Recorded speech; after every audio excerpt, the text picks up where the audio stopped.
Hey there, welcome to the virtual table. We are going to cover a game called Battletech.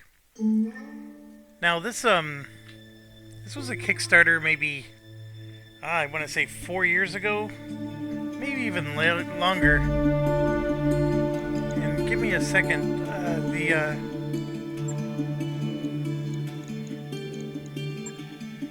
It's really loud in my so I'm just gonna reduce some of the sounds here.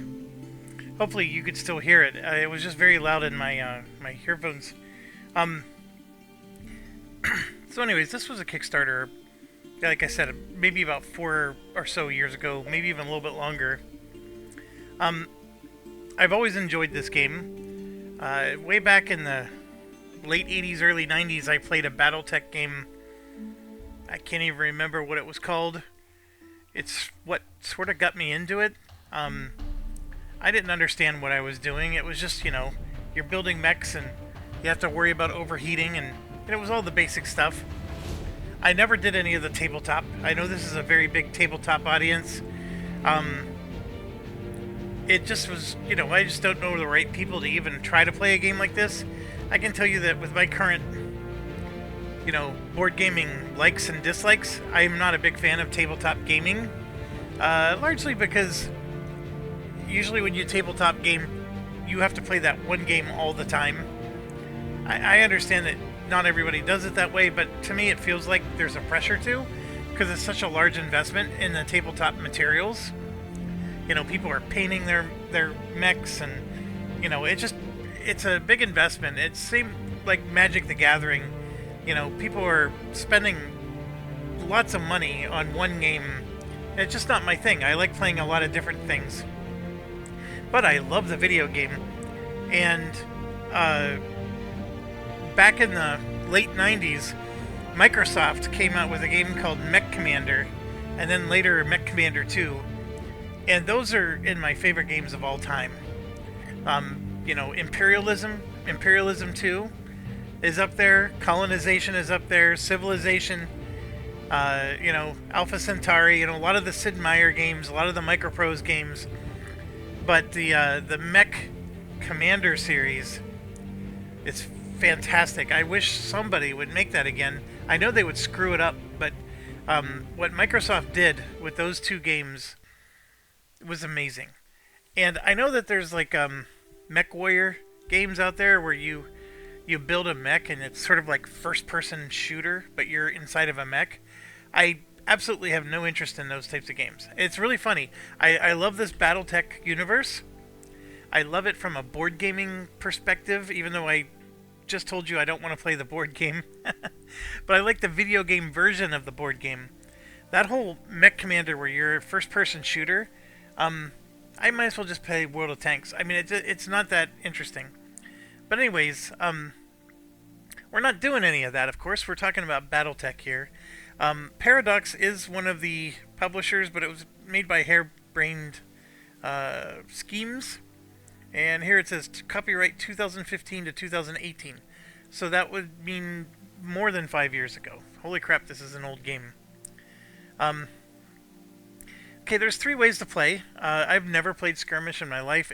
I think it's more if you want to go online, and it's more for the people who want to constantly play against other players. I have no desire to do that. I'm in the middle of a career right now, and it's my first time ever doing a career. I will tell you that the designers recommend that you do a campaign before a career, and I would say the same. Like, the career, basically, you're trying to score points. So you have a set number of days, and it's like over 1,000 days to play the game. And I've been playing for hours and hours and hours. I think I'm down to 180 days left. But here, it doesn't hurt to just load the game.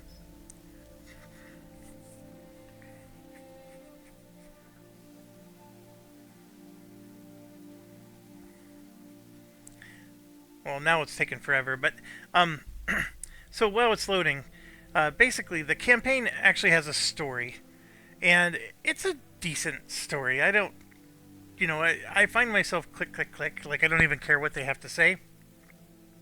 but it's a decent story. I mean, it's not like, and I don't know what's going on here. It doesn't take this long to load a save file.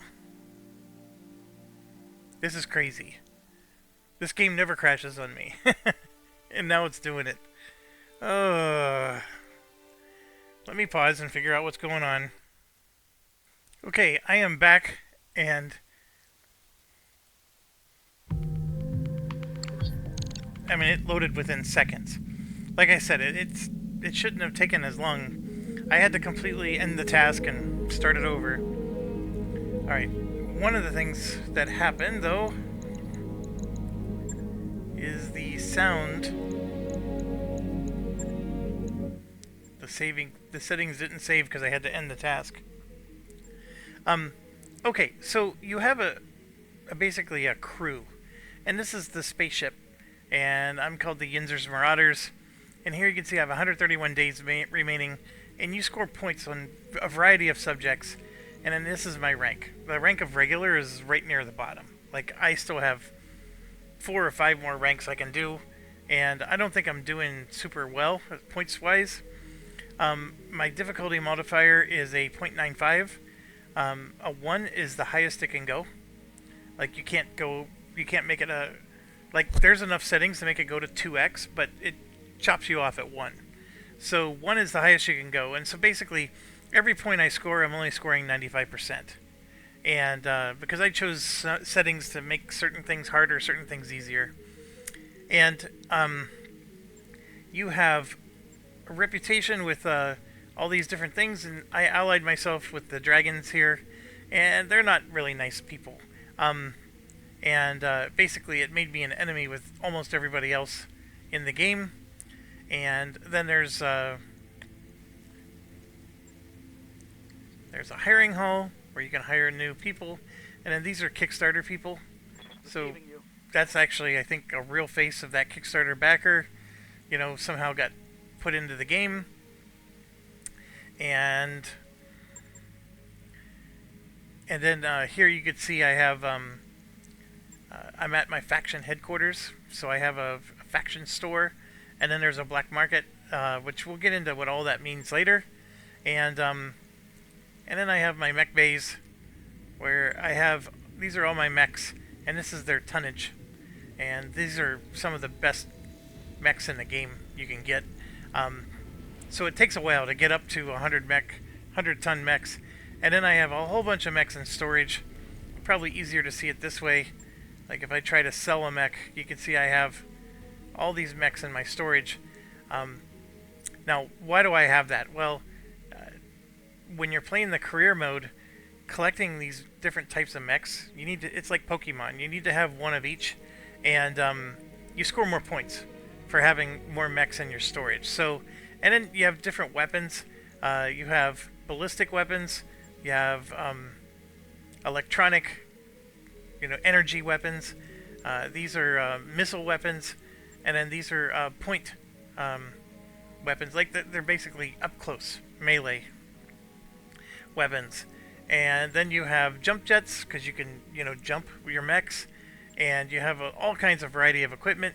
And well, this is heat management, because your mechs can overheat, and if they overheat, they'll shut down and take damage and all kinds of stuff. So anyways, there's a lot going on, and this is for a career, what you're seeing here, and I have a decent amount of money. I'm doing well. These final 131 days, I'm just trying to score as many points as possible. That's where I'm at. I got the mechs I want. My mechs right now in my mech bay are pretty darn awesome. I got a bull shark that's loaded up with 4 LBX-10s, which basically they're like 4 shotgun blasts, and one of them or 2 of them is not all that great, but 4 of them are fantastic. And then we have, let's see, I have a Banshee, which has a whole bunch of the melee modules. So this is my pugilist. I have a King Crab loaded with nothing but missiles. And then I have an Atlas, which is loaded with some ballistics. And then I have other, like this Awesome here, which I could load up with some energy weapons, although I haven't done so. And then this Warhammer is actually really good for energy weapons as well. Um, so, anyways, I just wanted to show you like what it looks like, before we get into the campaign and go from there. Um, it's a mech management. So I get to control all my mechs just like you would in an XCOM style game, which is what I like. I'm controlling more than one mech on the battlefield. I'm controlling it just like you would an XCOM type of mission. It's very tactical, so it's not like the first-person shooter. And yes, I get to equip my mech with all these components. And you can see these are the components I have in my storage. I have a whole bunch of them, right? And you can equip it and put ammo on it and equipment and everything else that you can think of, on your mechs. So anyways, I'm going to pause real quick and then I'll bring us back to the main menu here and we'll get started. Okay, I am back. So let's start the campaign. We'll do a new one. I think custom is you're just changing the settings. We'll just do standard campaign.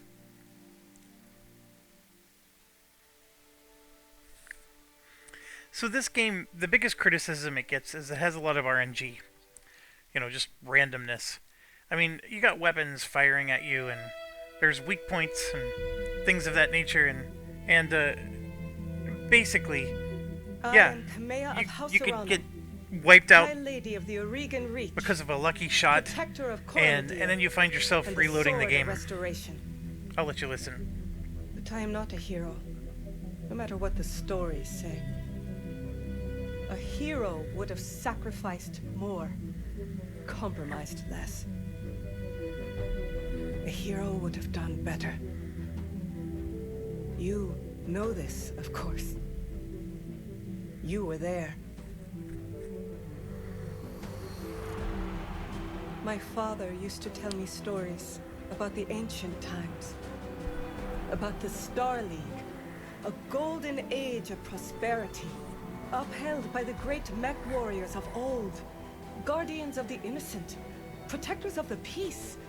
I always dreamed of following in their footsteps. I was too young to see the truth of things. After all, it wasn't heroism or a noble cause that won me the throne. It was hiring a mercenary, skilled enough, perhaps ruthless enough, to carry the day. Hiring you. I still don't know if you fought for honor or for the thrill of it, for belief in my cause, or just in my money. But whether it was your noble heart or mercenary mind, your actions gave us hope. That makes you a hero in the eyes of history. Whether you believe it, that's up to you.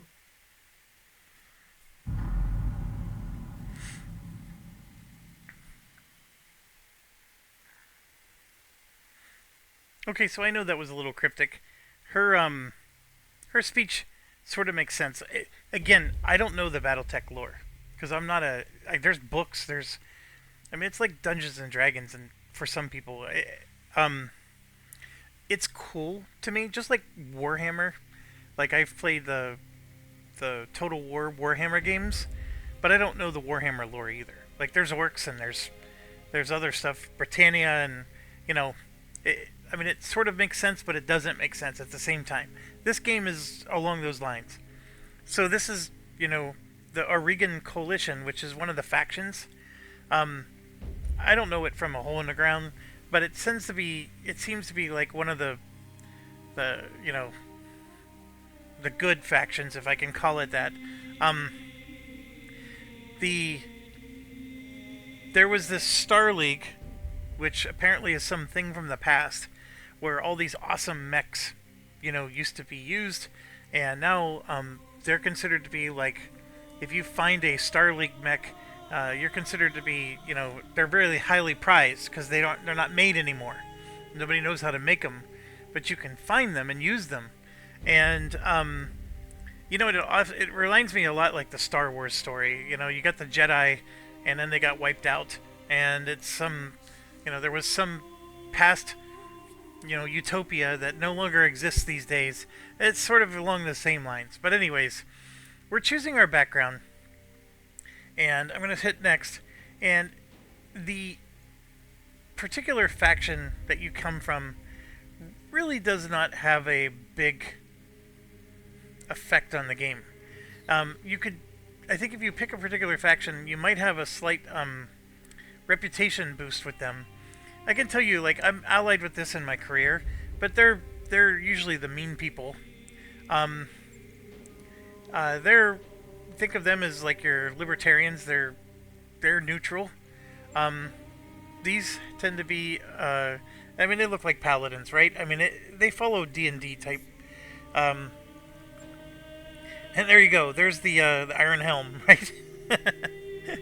And then, you know, these guys are chaotic good. These guys are good. Evil.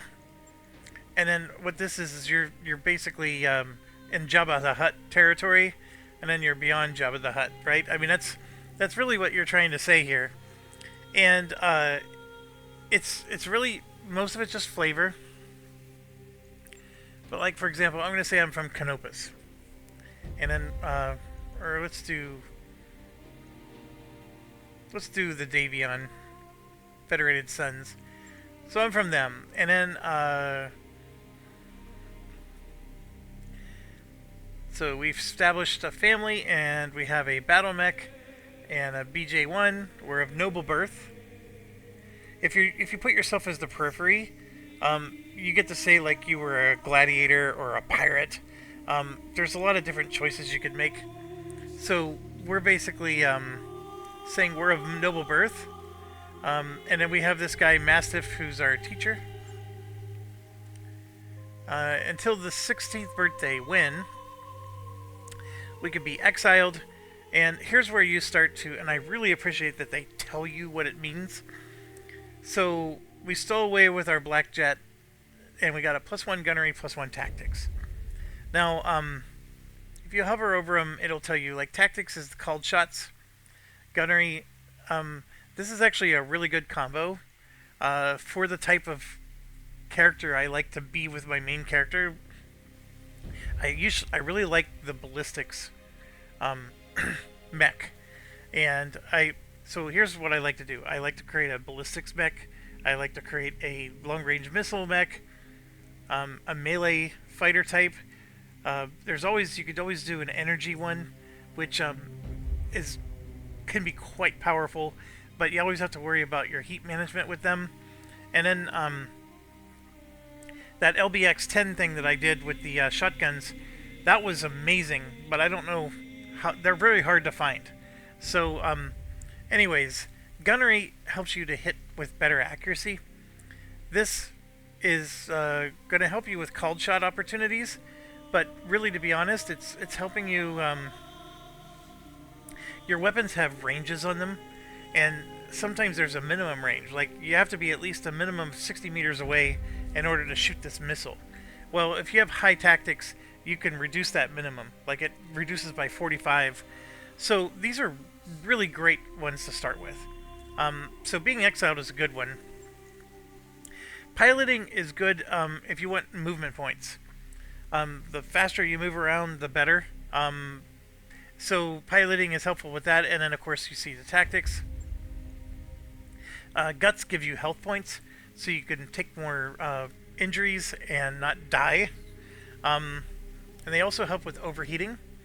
So if you have an energy mech, you want high guts. And then you can see they're just combining the different ones, so you can figure out, you know. Now, does it matter? No, it really doesn't matter. You're going for, what do you want the advantage in when you start the game? The exiled one for me is really, these are the combo that I want for this particular character. So we're gonna go ahead. And now, when you're out on your own, oh, here we go. What did you do? We were either a soldier, so we can get another gunnery point, or we were a pirate, gives us some guts. We can be a gladiator, which also gives you gunnery, and other tactics. and other tactics, and a piloting. So, it's really hard to say. I'm gonna go for another gunnery. Now, your choices will also, like, there's story things that happen, and if you have the right background, it will unlock additional dialogue, or different additional options. Um, don't analysis paralysis it, and don't worry about it. It's not like, oh my gosh, if I pick this particular background, I unlock the mega unit. I mean, it doesn't work like that. It just gives you extra flavor. All right, so here you can see we were caught behind enemy lines. He launched a daring rescue, and he brought us into the Royal Guard. Sorry, I was yawning.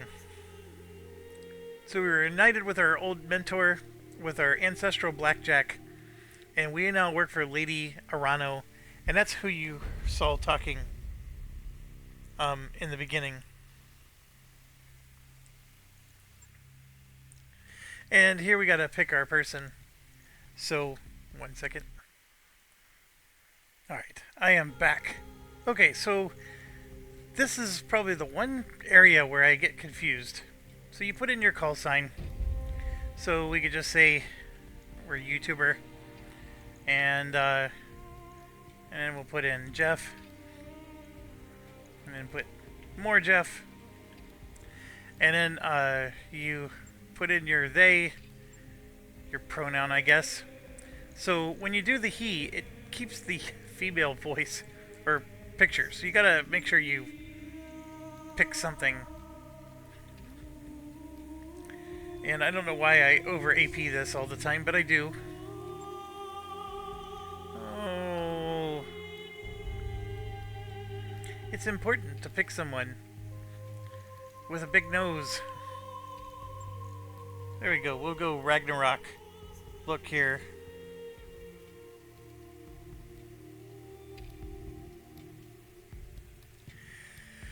Alright, so once you get that information in, we got our name in. I always feel like I forget something here. Oh, you can always customize, right? I don't waste my time with that stuff. And then here we go. So it's just summarizing all my choices, and you can see my gunnery. Because I chose a +2 gunnery, I have a 4. And then 3 on the tactics. And here we go.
Alright, so they got Coronation Day coming up.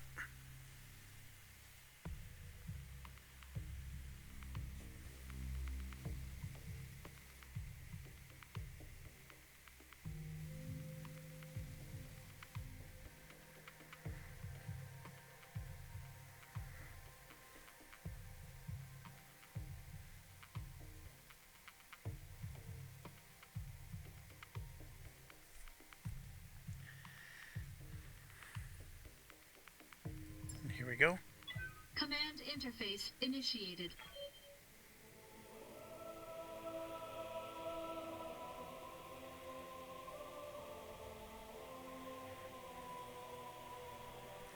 Okay. 1 second. Every time I record on my channel like this, I always get people contacting me. 1 second. Okay. Let's get this thing on. Alright, so this is like a tutorial mission. We got our blackjack here. They want us to use the right mouse button or Q and E to rotate around. Whoops, sorry, didn't mean to click so fast. They're just telling me about the job, see if there's any kinks in the actuators. Alright, and then on a typical turn, you usually have 4 mechs. Obviously, you're not going to, in the beginning, they wanted me to move there. Completely honest with you the other day. There's gonna be more to this.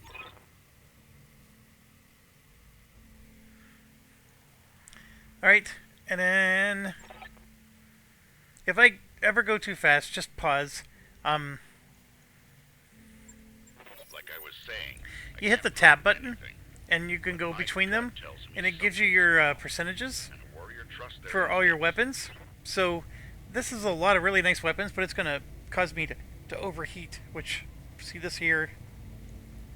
All weapons committed. So we just destroyed the snot out of this thing. Enemy mech destroyed. Guns are in working order.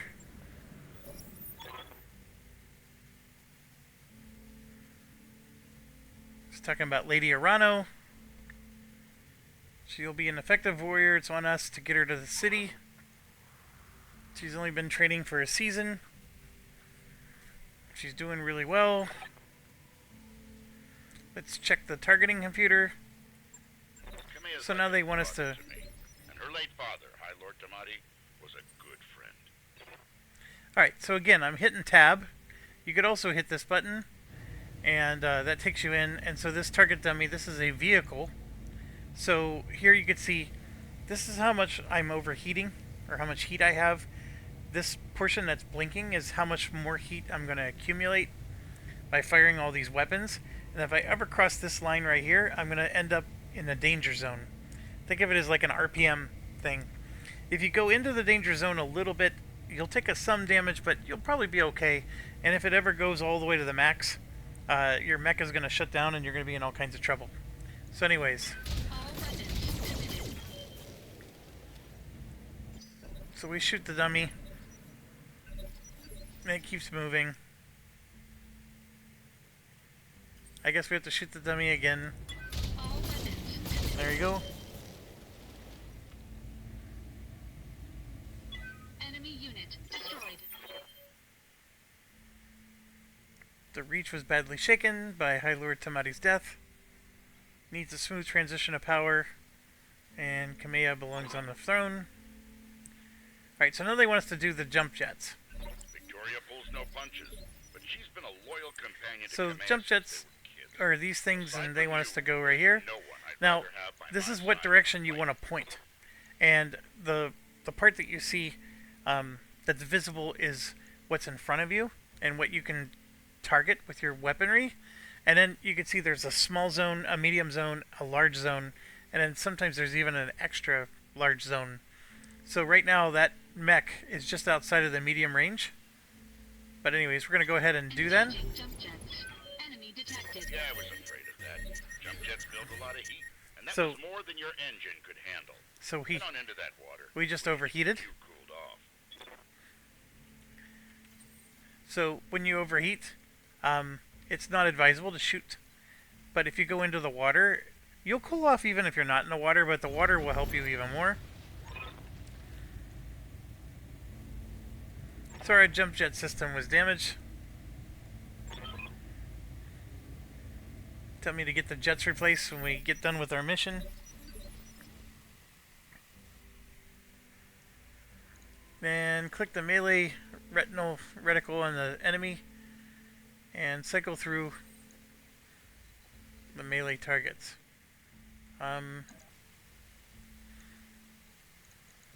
That's the only one when I hit V, that's the only one I can see.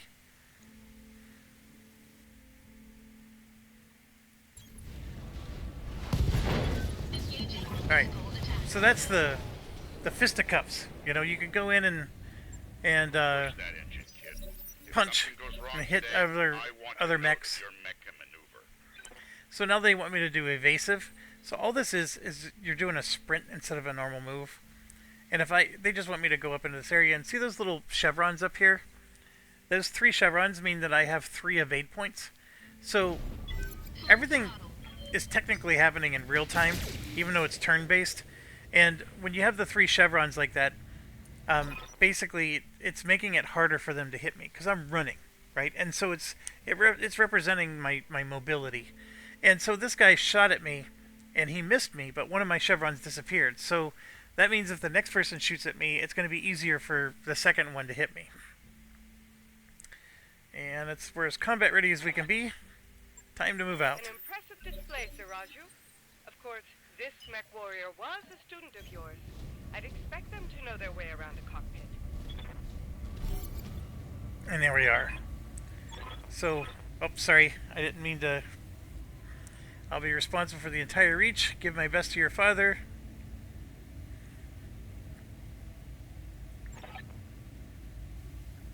This is Victoria Espinoza.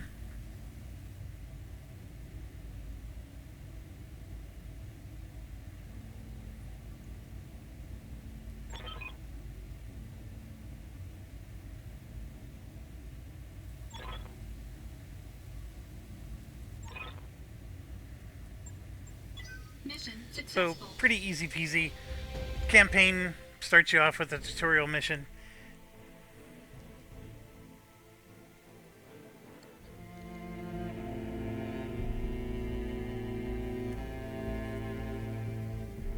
I remember the Oregon Reach of old, the time of the Great Expansion. I was just a boy then. Proudly we went forth, bringing the light of our coalition to so many systems. And for what? To see our great kingdom slowly waste away? Year after year, the Council deliberates while our economy falters, and the wolves bay at every door, while covetous neighbors plot against us. Well, I say, it can go no further. We are here today because if Lady Orana will not act, someone must. I know what I'm asking of you. You will face former comrades, or even loved ones, on the battlefield. I take up arms against my own niece. But remember, today we sacrifice so that tomorrow we can return our kingdom to its proper glory, to its proper strength. So should you fall tonight, know that you did so as true heroes of the Reach. To your stations, for the Directorate!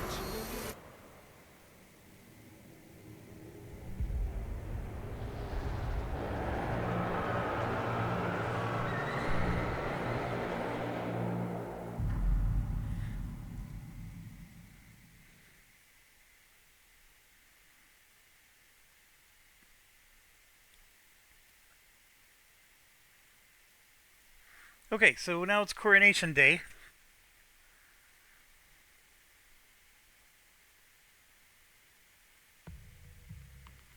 These early missions are not very exciting. This one is good practice, and if you're new to the game, you might even have to reload a few times. They do throw you in quickly, and hopefully I'll do okay. But like I said, it's an RNG game, and it's possible that they do one shot and it's a headshot, and then bam, you're instantly killed. It happens. It really does. This is not an Iron Man type of game. Interface initiated. But we do get to control 3 mechs now. So we have Kamiya with us. She's awesome.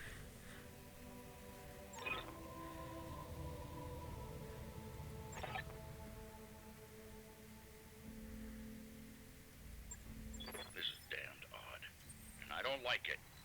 Kid, keep your head on a swivel and be ready for anything. Alright, so Mastiff probably has the strongest mech. Her Kentaro is really good as well. We have the weakest one, but that's okay. I try to get cute sometimes and, like, you know, find new ways to walk, but you just charge right in.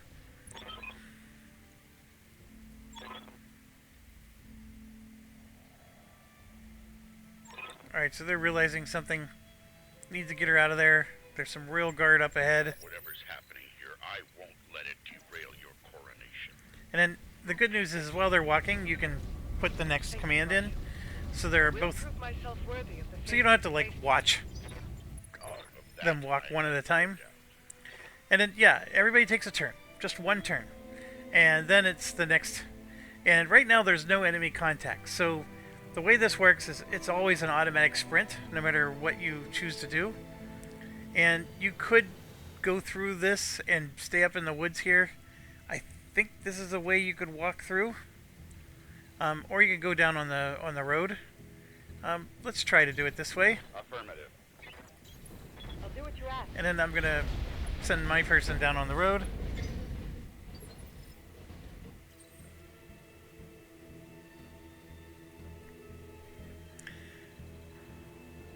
And hopefully we can eke through there. It looks like I might not be able to. We're going to find out. Confirmed.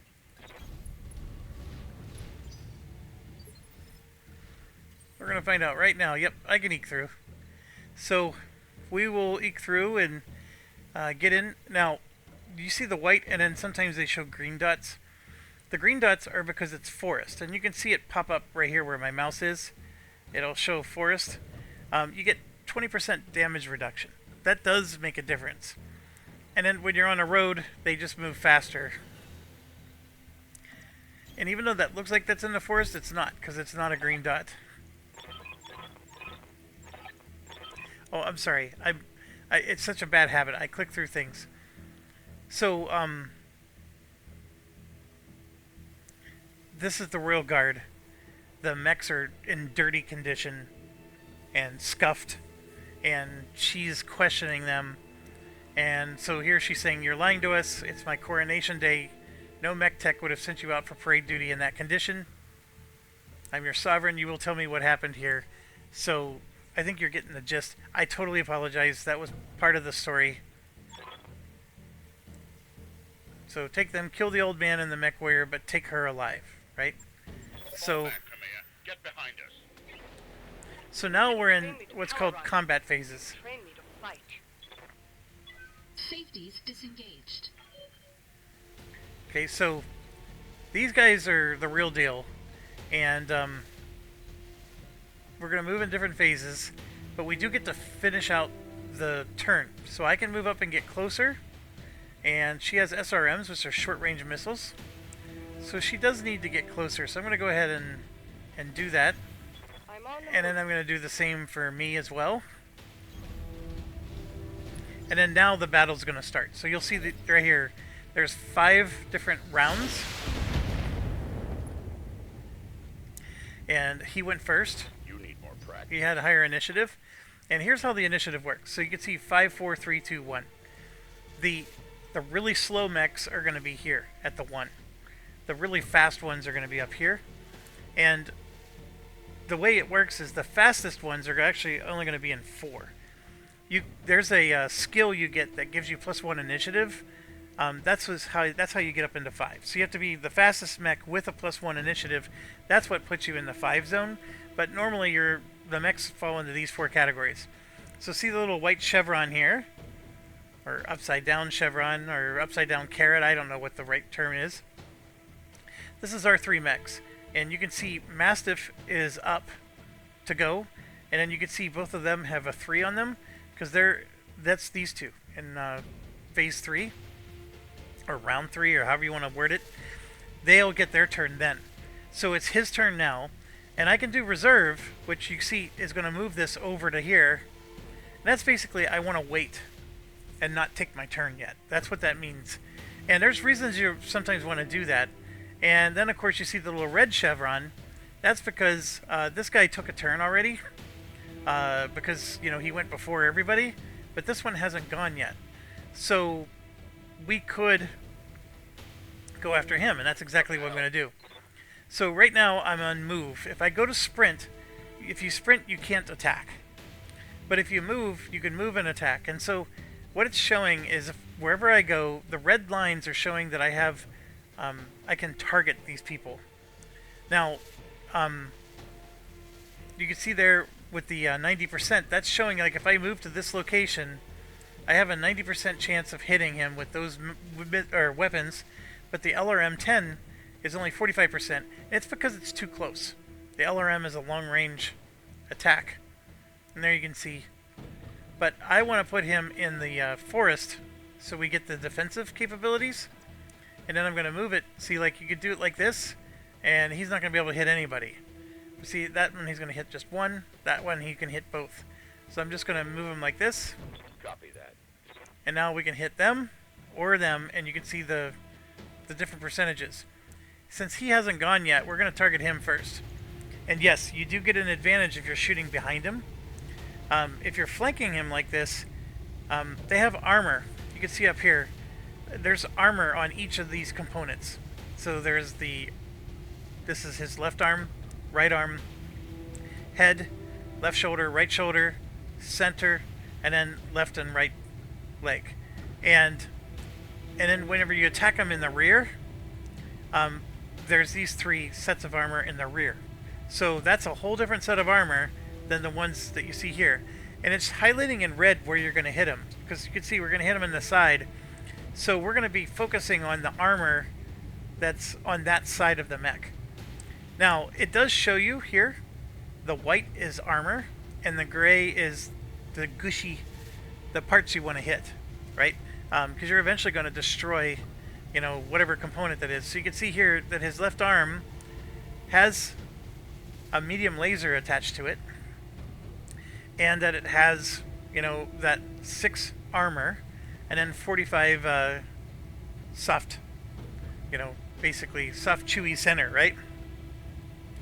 And in here you can see his left torso has an AC-5 weapon, and you can see that, again, 11 armor, right? And then for his head he has the SRM-2, his center.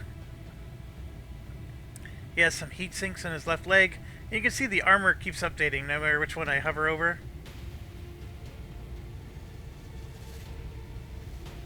Then he's got some armor in the rear. And it's showing that we're actually going to possibly hit some rear armor as well, because of the angle. Because we're sort of behind him, but not.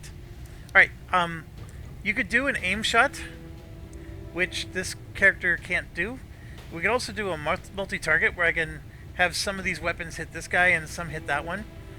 The multi-target I do not recommend. Go all in. Here we go. Although this one, because it has a low percentage, the multi-target would be really nice if you could target somebody that was further away. That's when it would make sense. That was absolutely awesome. So we just blew off his arm. Alright, so now he just came up and did a melee attack and hit Mastiff, and we're gonna do really good here. So I'm gonna have her get into the forest as well. Maybe to right there. Location confirmed.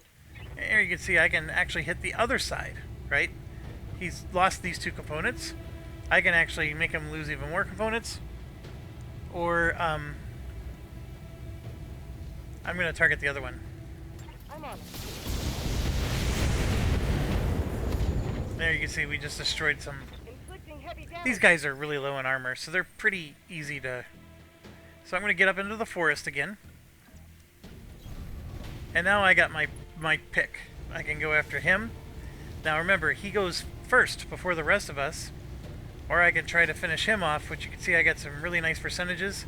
And then here, the percentages are a lot lower. So I'm going to go with the percentages. All weapons committed.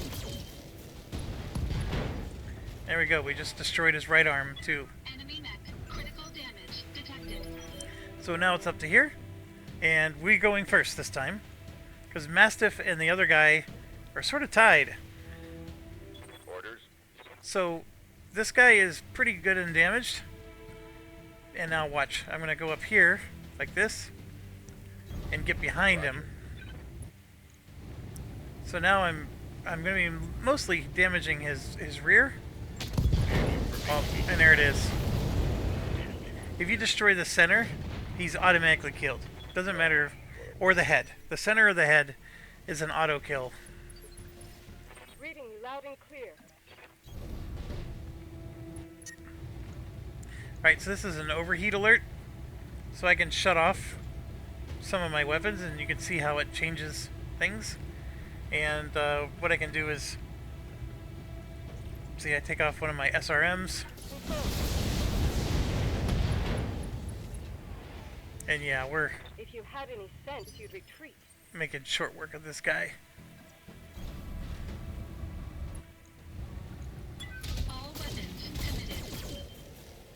Nice job, kid. And there it is. One fewer hostile on the board. Okay, so Alexander is, I think her... It says it's Lord Alexander Madeira. She got attacked by her own guardsmen. So basically, this is what is that? Isn't it Order 66 for the Jedi? It's what's happening here.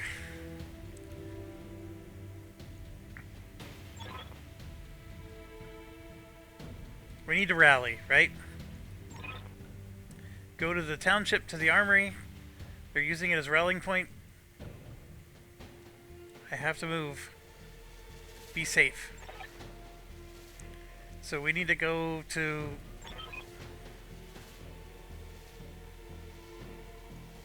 We don't know who to trust. Alexander's her closest friend. Loyalty is beyond question. Alright, so as you command, and we're going to keep going. Now, you do have ammo. If you run out of ammo, you can't shoot the stuff anymore. Keep close And remember your training. he has heat built up. Likely to get ugly. But if he doesn't shoot any weapons this round, the heat, like what you see blinking, is what it's going to go down. And I took so much time responding to people contacting me, I now need to go get some caffeine. 1 second. Okay, so one of the things you should do, save the game. This is a little bit old school. You know, those games in the olden days, you always had to save. Save scum, if some people call it. I highly recommend it, because the RNG is a thing. So now we need, you can always click on these little symbols, and it tells you where you need to go, right? So this is just a generic, everybody has to survive, and we got to get to here. This battle does get a little challenging, and we're going to go through the woods. You definitely don't want to go around this way. I think there's some nasty turrets to take you out, so we're going to cut through the woods here. You could go up this trail and along here. I found that the game is like, it's not, like the scenario is not, doesn't require you to be that crafty. Acknowledge. But if you have somebody who doesn't move very fast, I mean, maybe it's a good idea.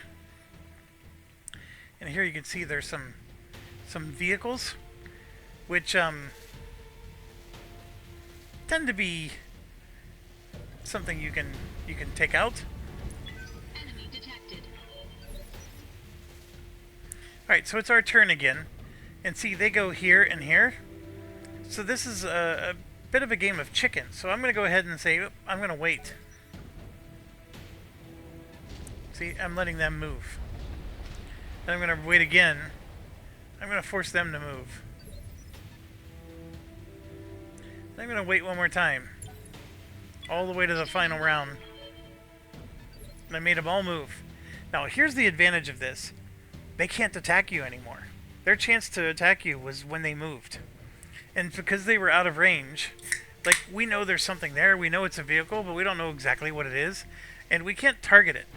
Like, right now, there's no targeting it. But if I move closer, then I'm going to be able to spot them and target them. You see that?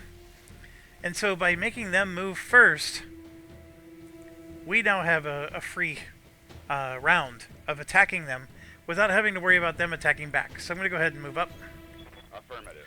And here you can see that's a scorpion. And their armor is so low. Roger that. I probably didn't even need to shoot all the weapons I did. Vehicle down. And yeah, that was overkill. Standing by. So we're going to get Camilla up here. Now here you can see she doesn't get to target anything. So I can hit the sprint button and just get a few extra movement points out of her. I'll do what you ask. Now the good news with that is that her heat factor went down, and look at all the chevrons she generated because she was sprinting versus the chevron he generated, right? So she's going to be a lot harder for them to hit. And then we're going to be able to see something. So we're going to get up, target. I probably don't need to shoot everything, but I will. All weapons committed. Because the moment I don't shoot something, I'll miss the dang thing. Enemy unit destroyed. Okay, so we destroyed 2 out of the 3 of them. The third one is once again not in our target range. Well, actually, there's 2 of them here. So I'm going to go ahead and hit reserve.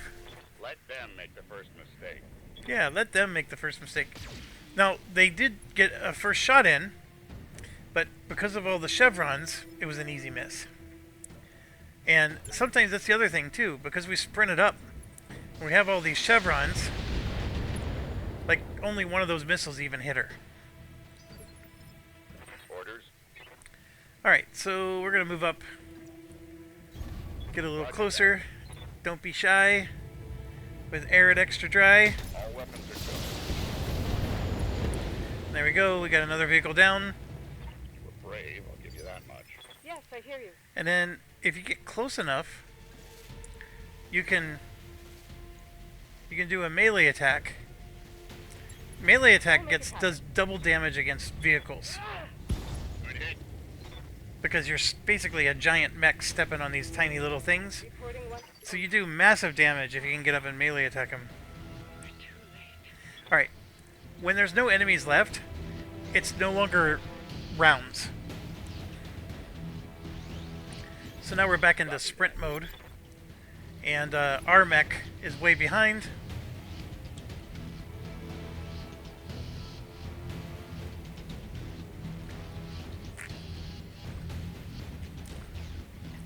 House Espinosa is usurping the throne.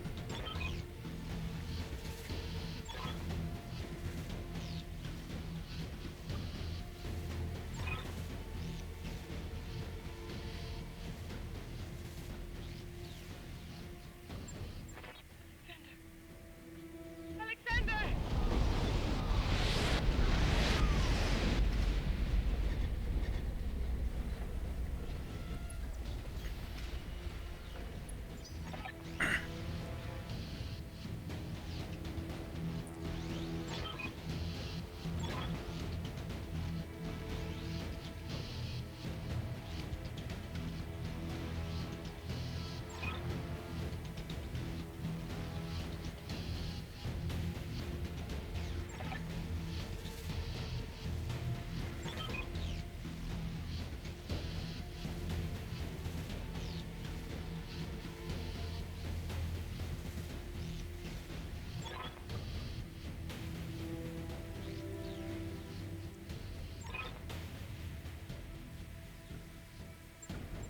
Alright, so she's been betrayed.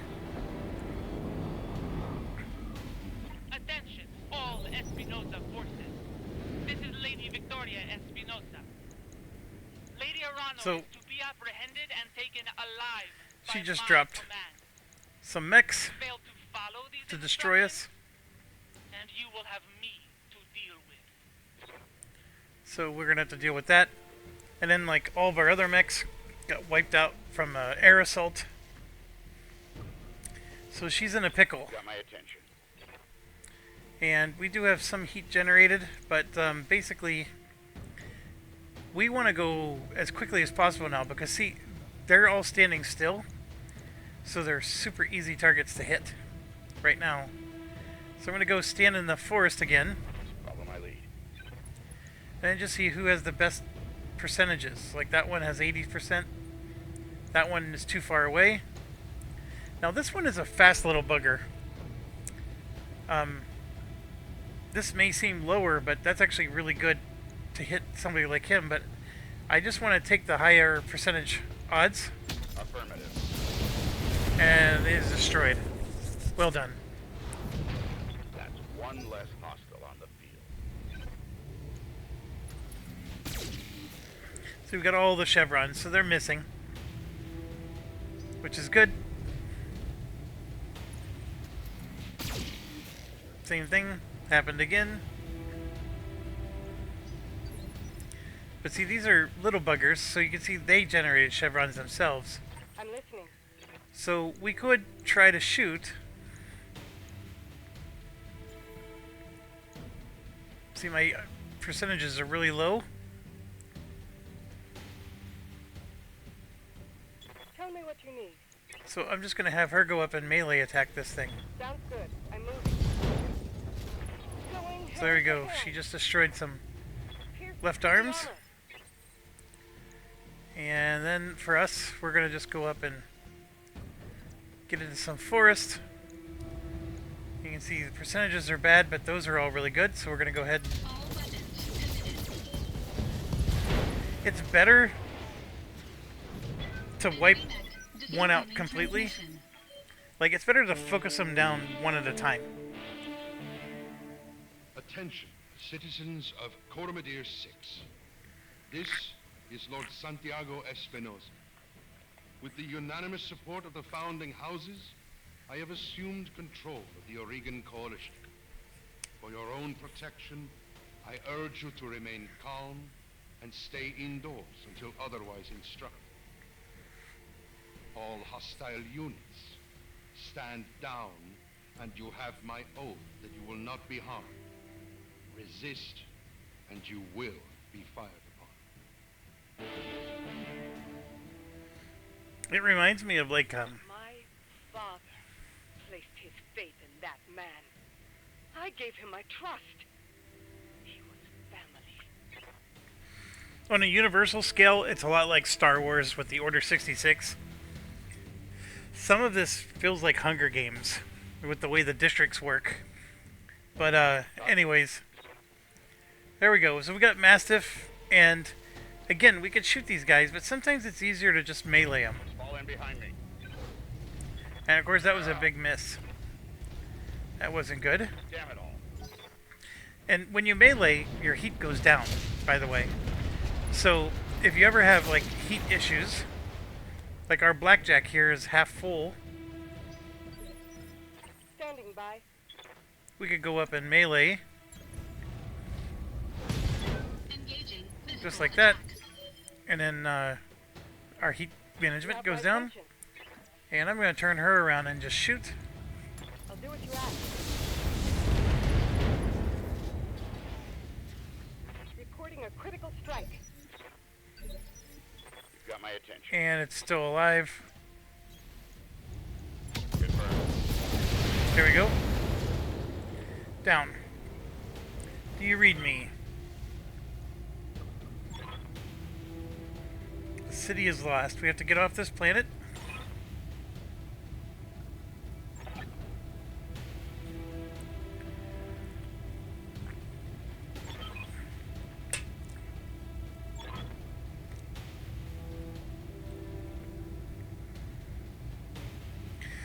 So we got to get to the dropship. You get to that ship, Alexander. We will not lose you and my This is the dropship.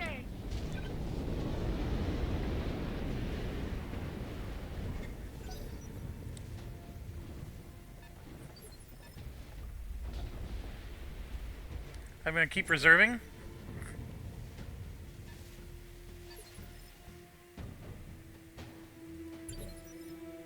Standing by. Reading loud and clear. So basically we have two vehicles. We have to get to the landing zone, which is, I guess, there. Usually the landing zone's a little more pronounced than that, but here we go. So there's the Kentaro.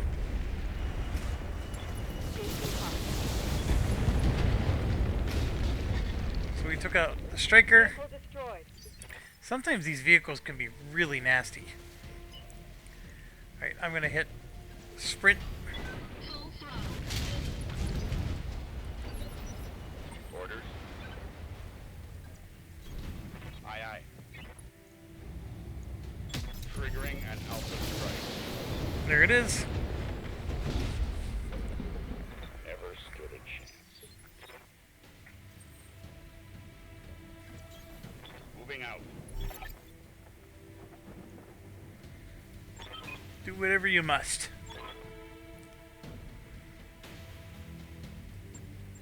As you command, my lady. It's still not over, as you can see. So now there's laser turrets and the Wolverine. Which one do you focus on first? You can see they're all fully armored.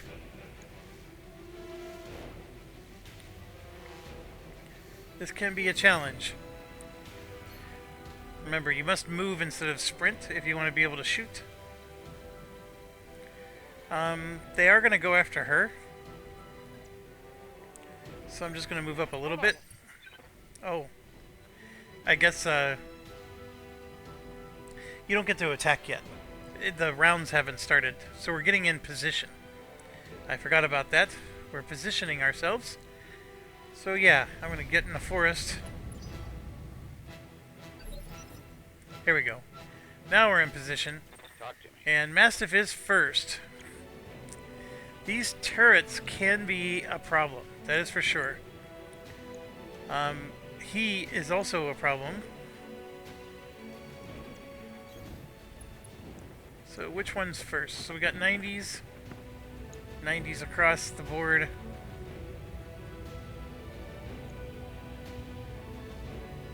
I'm going to go ahead and go after the Wolverine. Giving him everything I've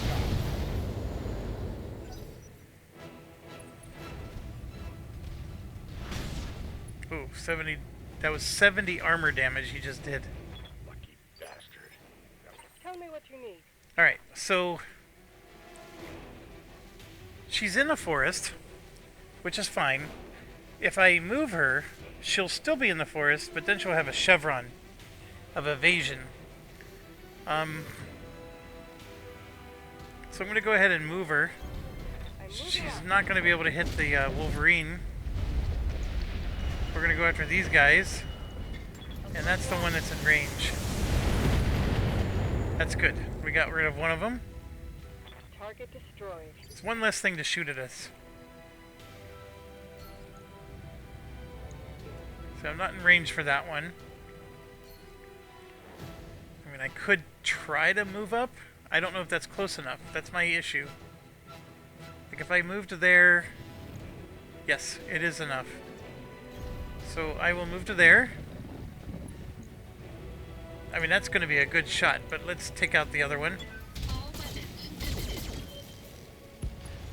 Ooh, almost didn't do it. Alright, Target destroyed. there's just two less things shooting at us. Orders? Now we just have one. Now this is where it gets good. So he had to turn to attack us, so his back is facing the east. So we can just go behind him. Confirmed. We could have melee attacked him, but now I'm shooting his rear, and you can see that his rear armor is the only thing that's protecting him now. And we're going to unload everything we got. And when you attack from the rear, the forest, Through his armor. and if he has like entrenchment bonuses, all that stuff is gone. Clear the way. I'm falling. They took out his leg. Oh, you're in trouble now. Yeah, we gotta...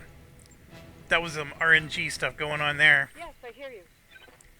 So, see, his back is facing us. So we're gonna go ahead and position ourselves behind him. And once again, we're gonna take him out from the rear. All weapons limited. There we go, we took out his left arm. Enemy mech. Critical damage I'm detected. listening. And then we have her. And looks like he lost his SRM-6. This is going to cause us to overheat. So we'll take off the LRM, and I'm going to go ahead and overheat. There we go, we got him. You chose the wrong side. My heat is in the red. Got to stand him up. Alright, since he only has one leg, Fight. his movement points is a lot... Yeah, his mech is limping. Copy And that. then we gotta get around. And of course, every time we move like this, the heat goes down. Behind me. So she's gonna... I'm on my way. I think this is it. Alright, so prepping the engines, getting ready to depart.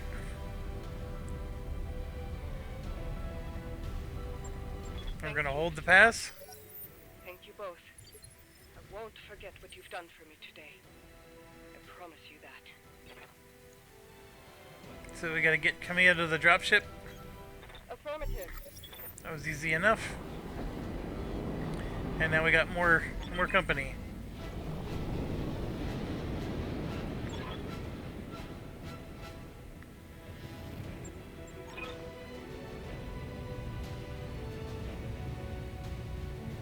So they had some kind of like bug in all the mechs that made them all shut down. And that's exactly what's happening to me here.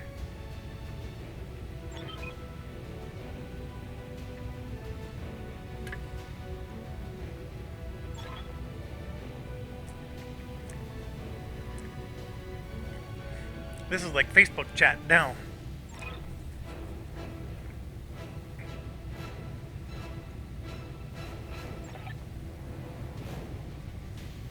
Alright, so he's telling us to eject. Which he did. So when you eject from your mech, the rules vary based on what you set. Like especially in career mode. Sometimes the mech can be saved. Almost all the times you at least save the mech warrior so you don't lose your mech warrior. And then, of course, she's Mission successful. getting ready to launch and he's taking on all those mechs. It's not looking good, and then we had to eject.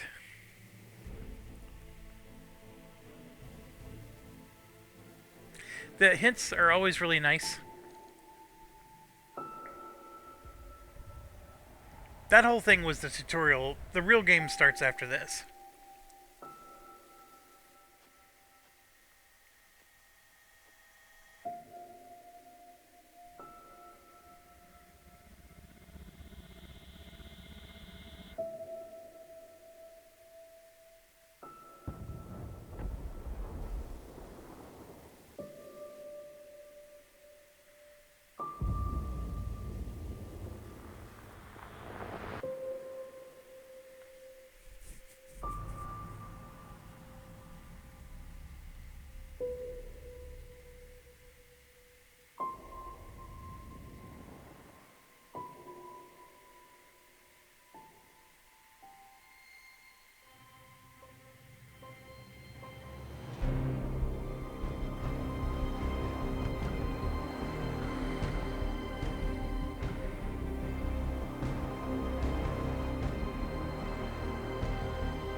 So the Arano Restoration insurrection is complete.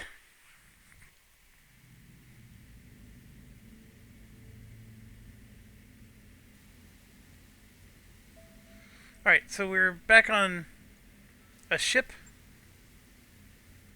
He's the XO of Markham's Marauders. We did some work for High Lord Tomati way back when.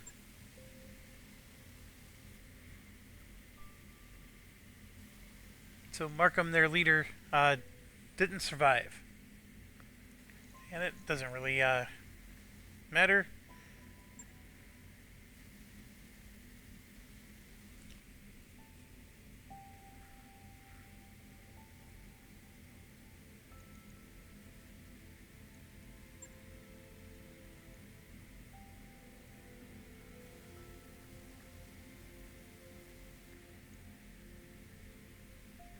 So then, sometimes you get the option to do all of them. So this is showing I already selected that option.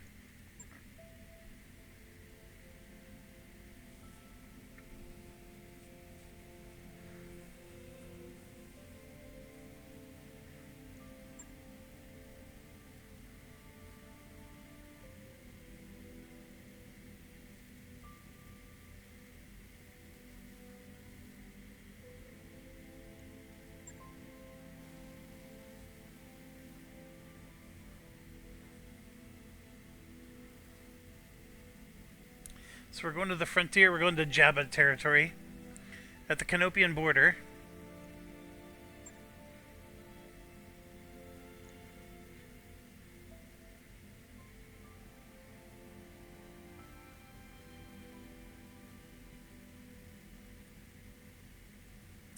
So he can try to send us back to the Federated Suns. It's not my home.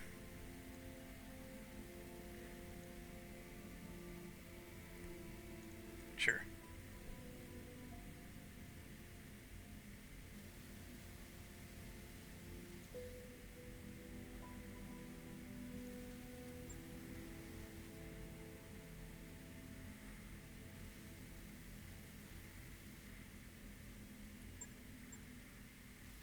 Three years later, we're out in the Rimward Frontier, Jabba territory.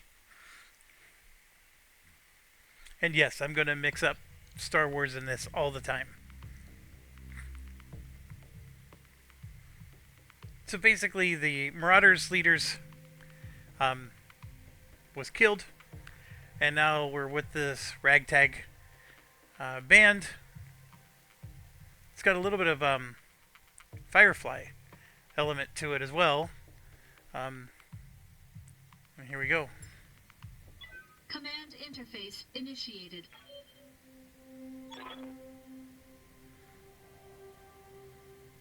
We're miners, not soldiers.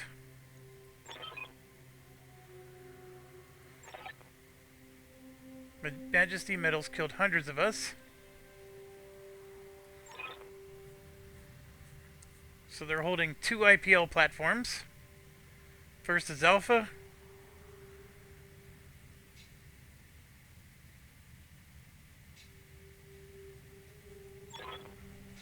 And then Bravo has a security tower.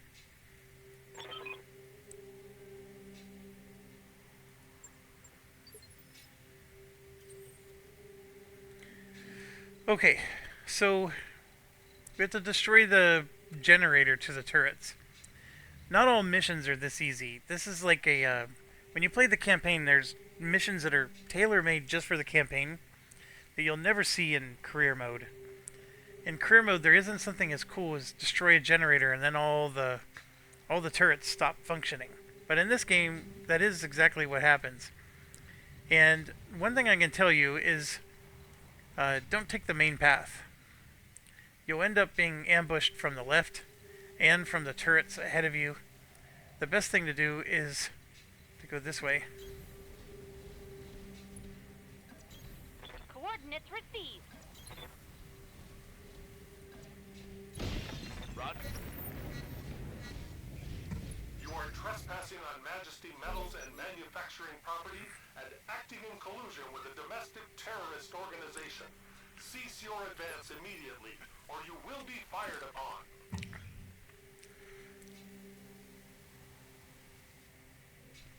I'll let you read this, but basically it's rounding off the tutorial, I guess. So the white is the armor. This is the cushy internal structure, they call it, the orange bars. White is the armor bars. That's all you really need to understand. The more white there is, the more armor there is. But you got to understand that this armor is like an overall measure. Each section has its own individual armor. So sometimes you want to look at the individual sections to see just how bad the situation is. And then we went over this before with the whole attack angle causing different things, and then the back shot, like I said, it ignores guarded and cover, which is things that reduce damage. But if you shoot them in the back, all that's gone. And Decker here, I don't remember what it is. There's an achievement in the game, if I remember correctly, if you could keep him alive till the end of the game.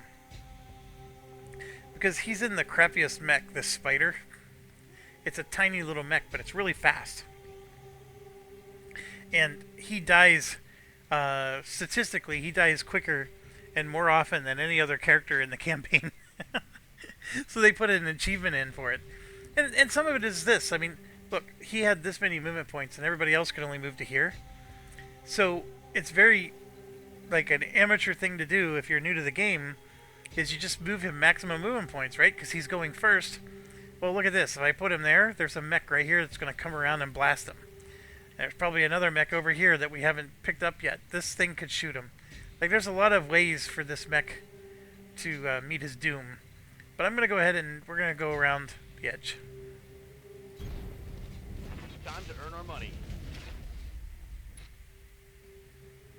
And then he doesn't have anybody to shoot, so he's just going to brace, which gives him guarded status.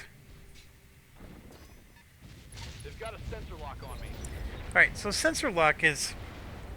They know there's somebody out there. Like, we know that there's a mech here. If we sensor lock that mech, then that reveals it on the radar. And we can also reduce the amount of evasion it has by 2. So it makes it easier to hit when you have them sensor locked. Alright, and I'm just going to move as fast as I can. I hear ya. And we do have the jump jets, like we were saying. Or like was being indicated in the beginning of the game. Yes, Commander.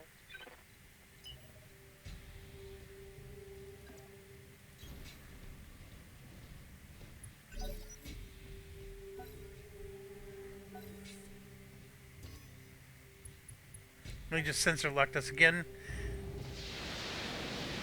And because we're sensor locked, they just did a long range missile. It's indiscriminate. They're basically being Palestine right now. They're just launching indiscriminate missiles at us. They don't care if they kill whatever they hit. Yes, Commander.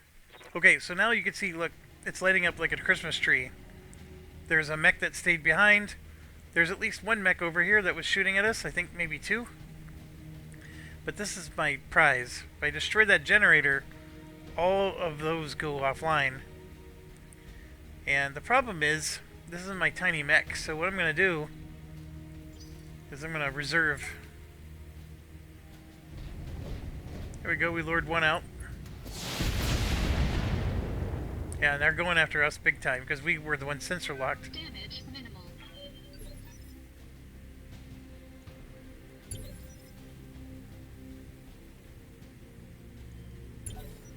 Gonna make them go. Alright, so let's start with us.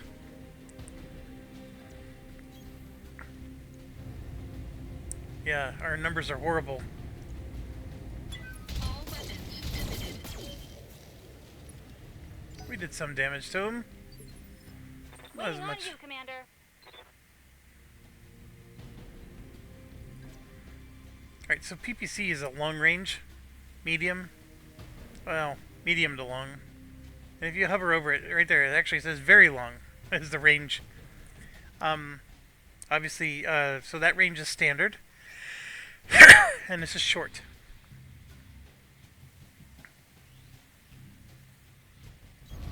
On my way.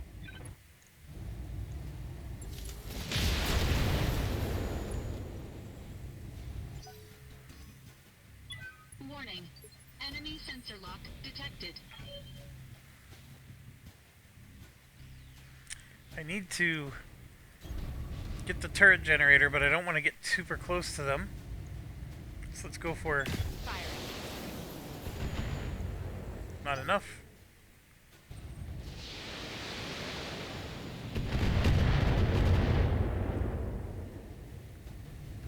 Damage minimal. Waiting for orders.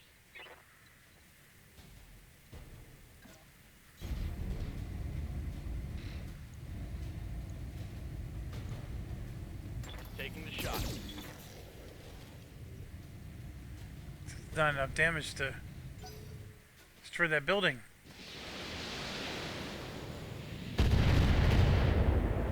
As long as one mech can see you, all of those... Yeah, this is horrible. Those turrets are nasty. Internal structure damage. Good to go.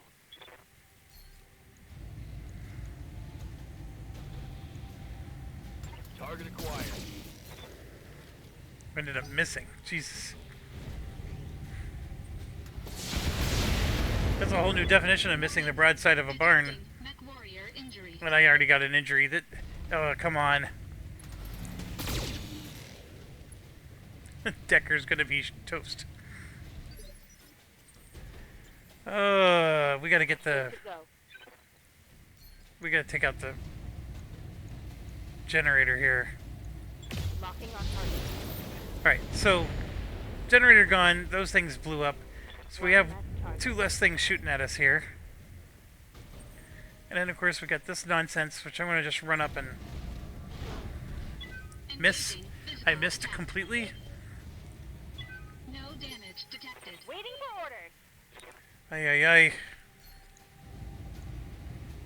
All weapons are low. We at least got his leg. And there's more where that came from.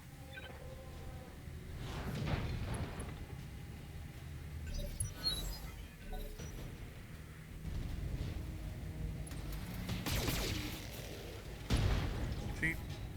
He's already taken squishy damage. My ass kicked. Yes, he is. Alright. So, this mech is hogging up the whole lane. I can't get around him.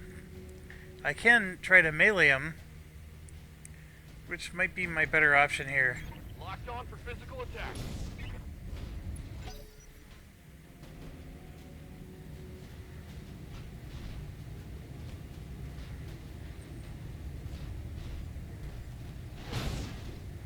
Jeez Louise. This little commando is doing a lot of damage. Warning. Armor low. See, that puts my back to whoever's shooting those missiles at me. Engaging physical attack. Yeah, that thing is still alive.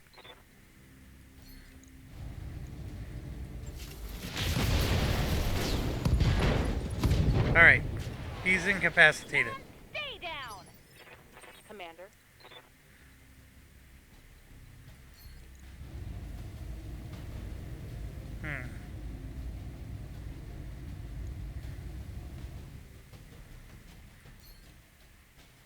I'm gonna back up a little. Acknowledged. Now you can see his numbers got a little better. Acknowledged. For some of the weapons. Some of them got worse. Scored a critical hit.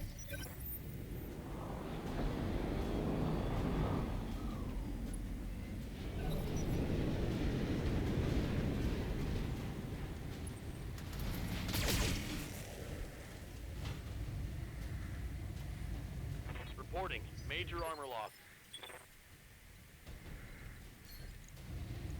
Roger. Alright, so we hit him, but not enough. Oh no. They're just gunning for Decker. Armor breach. Internal damage. What can I do for you? The quicker I take this guy down, the less those... Targeting force. See, now they're not going to be able to target him. He was in everybody's radar range. Alright, so they're talking about heat. We covered all this. Stability. We didn't talk about stability. These little yellow bars will show up. If the yellow bar ever fills all the way up, they get knocked down. And actually, you saw that happen when... It happens whenever you lose a leg. Your stability immediately goes to max. Or instability, how about that? And every time they're knocked down, they do take an injury. Mech pilots, mech warriors, like you can see he has injuries 1 of 3. See how these little orange? That's 3 health points. And so he has, we only have 2 health points remaining because we took an injury. And that is definitely a thing. Waiting on you, Commander. And I don't know what it was shooting at us over here. I think it was... But that's what we got to destroy, is that thing right there. Got it.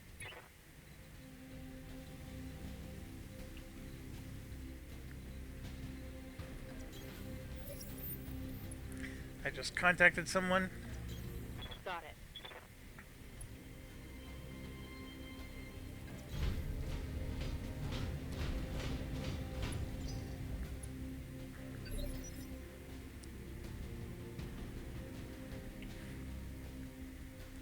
So there's 2 somethings there.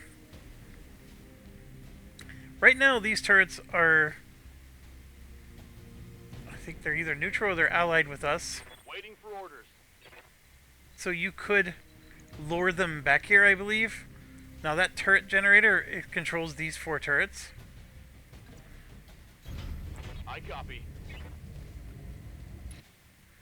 So they can do the same thing to our turrets as we're doing to theirs. Theoretically.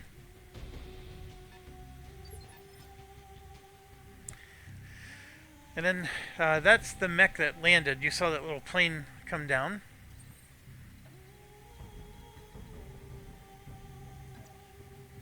So I'm trying to be careful because this mech took a lot of damage. Now, there's this is a morale called Resolve. So we get 15 Resolve each round. When the bar is at 50%, we become inspired. We get +1 bonus accuracy. So if you keep the Resolve high, you get bonus to your accuracy. Now this will spend 30 Resolve. It increases your initiative by 1. Remember I was telling you you could get up to 5. So basically you'll go quicker. But it also gives you guarded and entrenched, which basically it removes all stability damage, and it makes it so you take a lot less damage if you do get hit. Or you could just do a brace, which also reduces damage. Not quite as nice. Precision Strike also uses Resolve, and that will let you do a called shot where you're going to aim for a particular... It's just like XCOM, if you ever played that. You can aim for like the shoulder or for the leg. Like you can aim for a particular body part. Alright, I'm going to go ahead and just brace. You can see he's coming in. And I'm going to go ahead and reserve.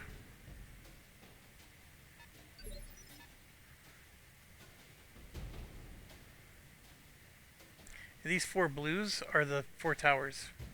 Here. Alright, so then we got Glitch. I'm going to go ahead and move Glitch in a sprint. Affirmative. What's up, boss? And then Behemoth. I'm going to go ahead and do a sprint with Behemoth as well. Understood. Moving fast.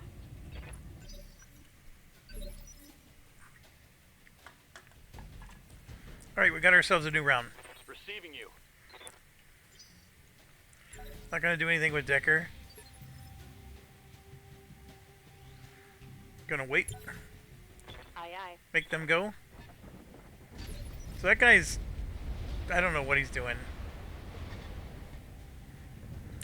But it's still an early mission. So I guess they're being dumb. So this one, I think if I play my cards right, I can maybe get an angle on him. But it looks like nothing I can do. No, I can get an angle on this guy. I don't know if I want to. Here you can see our center armor. We're down to 41. We get killed if this goes to 0 and the squishy parts go to 0. Here you can see we're on the verge of losing an arm. And that's our AC2 gun is on that one. Also on the verge of losing that arm. So both arms are very weak. Good to go. And I think what I want to do... And by the way, when you see an arc like this, that's an inaccurate, that's an indirect shot. That's the Palestine missiles. If you see a direct line, then that means you have line of sight on them. I'm trying to get in position to shoot this. So if I come here, Commander, moving out. it's letting me shoot the Shadowhawk, but I'm not in range to... Firing on target. And all I did was shoot the LRMs. Actually, that one might only have SRMs, huh? Nope, it was an LRM. But here you can see I could shoot the LRM from way far back. What I don't understand is why I couldn't shoot that. Maybe I need to have somebody needs to have it in their radar. Maybe that's the issue. Alright, so I barely did any damage. No joy. But that's okay. Again, I still don't think I want to take them on. This thing I do want to destroy. I'm going to go ahead and move down.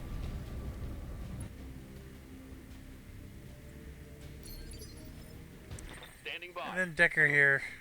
I'm just going to keep him back. Holding here. I know we're playing a little bit of a game of chicken here, but...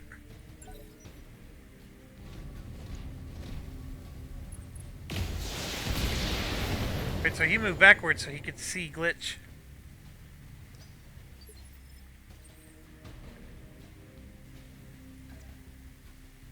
I'm going to go ahead and do that. All weapons emitted. Good, good, good. Those vehicles can do a lot of damage. Enemy unit destroyed. So it's good that we took that out.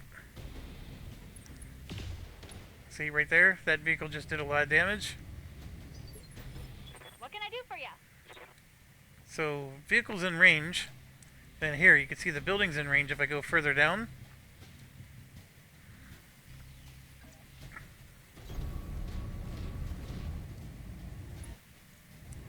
So I'm going to do a multi-target. So we're going to have the vehicle as one of our targets. And you can see it has an A. And then that's B.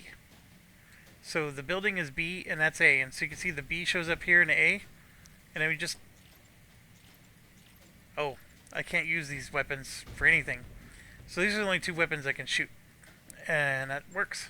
Line them up and I'll shoot them down, Commander. Boom. We got our target.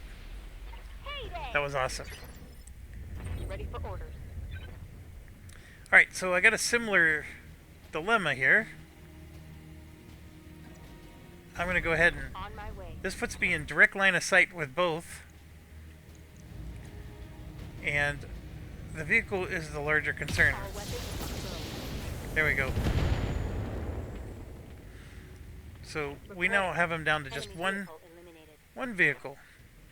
Orders. Decker's almost dead. I'm just keeping him safe in the towers. Venting heat and stabilizing.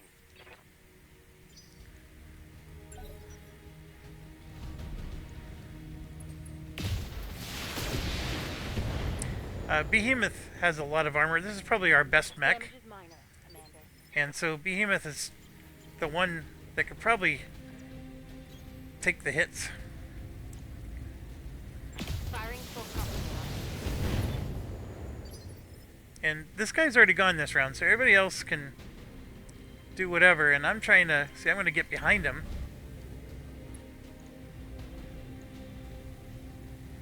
All weapons emitted.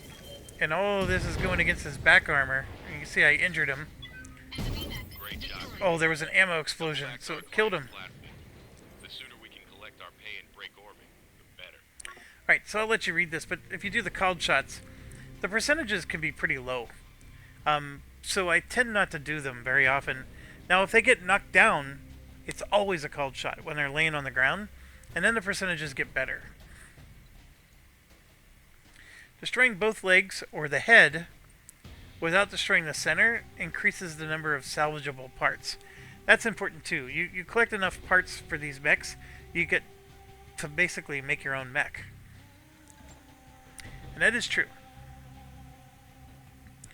Alright, so they want us to come back here to end the mission. And here they're talking about the resolve. I'll let you read that. The +1 accuracy is pretty good.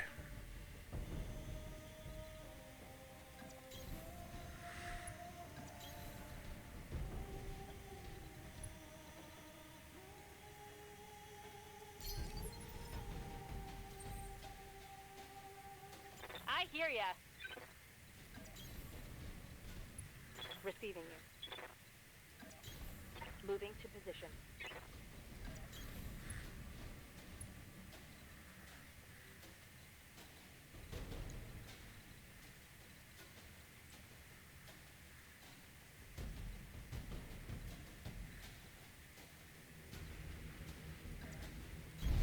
Copy that. Waiting for orders. Uh-huh.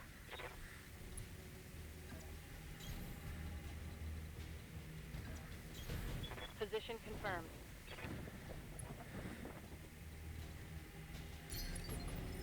Alright, we got 3 of them there.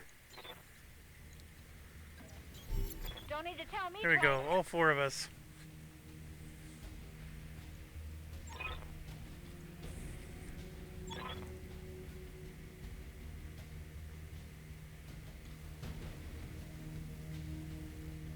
Now they want our battle mechs.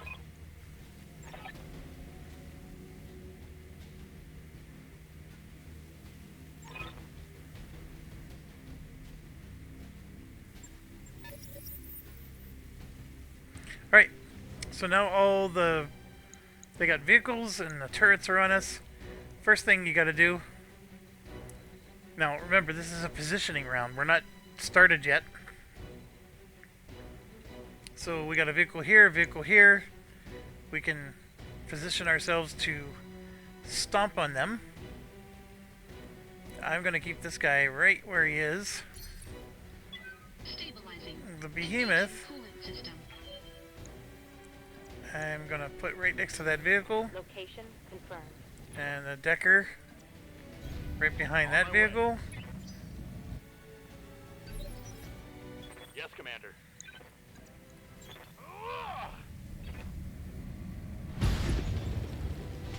So we'll destroy that. One more for the trash heap. And then we're gonna destroy the turret generator. Engaging target. That destroys all 4 of their turrets. They don't tell you that. You have to remember, you have to be big brained about this one. And we go here. Attack this one. Physical attack.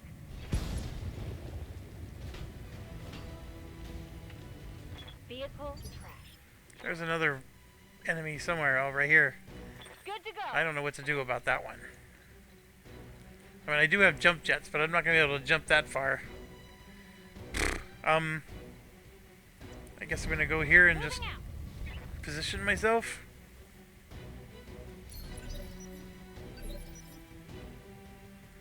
Let's see if that guy will move. Enemy flanking. There he is.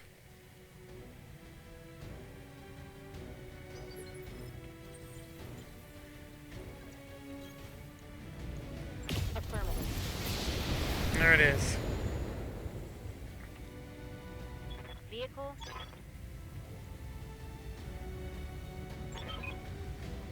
You want another team meeting? Mission successful. Alright, sometimes they'll have, like, you can evacuate without killing everybody. And if you do kill everybody, you auto-evacuate. Like, the game doesn't make you wait for you to run to the evacuation spot. Now, when you win a mission, I know I didn't go over this real heavily, but now's the time. This is your reputation throughout the galaxy. They have a mercenary review board. So basically, we're barely known. These little stars on the bottom fill up the more renown we get. This is the morale of our crew. And it also helps improve the resolve that we talked about when we were fighting. Obviously, this is our employer. These were all our goals and objectives. Sometimes you can fail a few of them. Excuse me. And the mission was complete, and normally we would get a payout. But in this case, we do not. Then we took an injury, and we're injured for 27 days. That's why I was groaning about that. And then here you can see the spider took damage. The rest of them are okay. The spider did lose a jump jet, but everybody else, they're doing fine. This is just a tally of who killed what. So Behemoth did most of the the killing. This is how much money we have.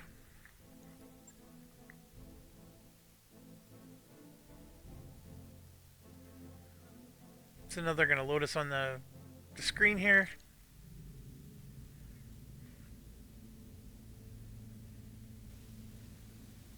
So we need to find better clients.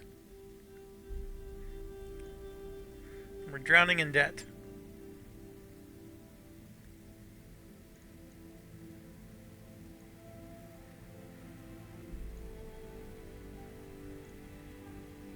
Sure.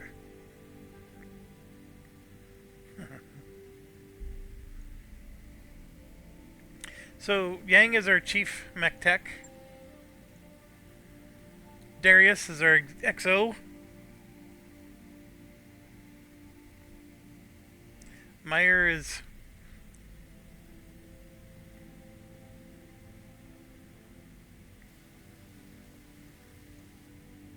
How many jobs will it take to repay the loans?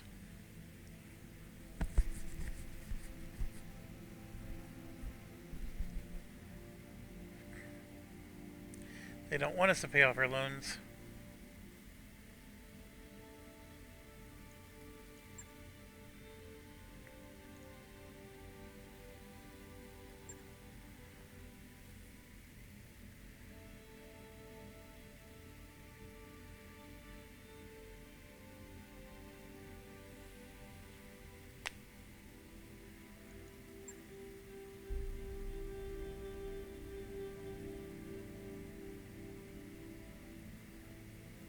Sidestep the Mercenary Review Board.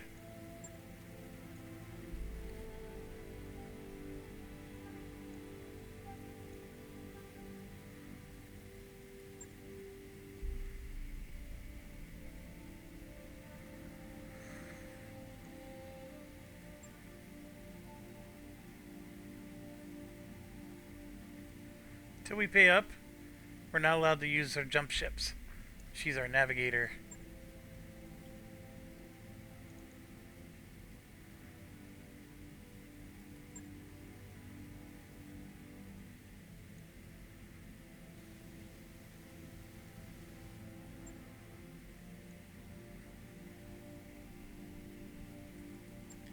Obviously, contracts in the MRB are better.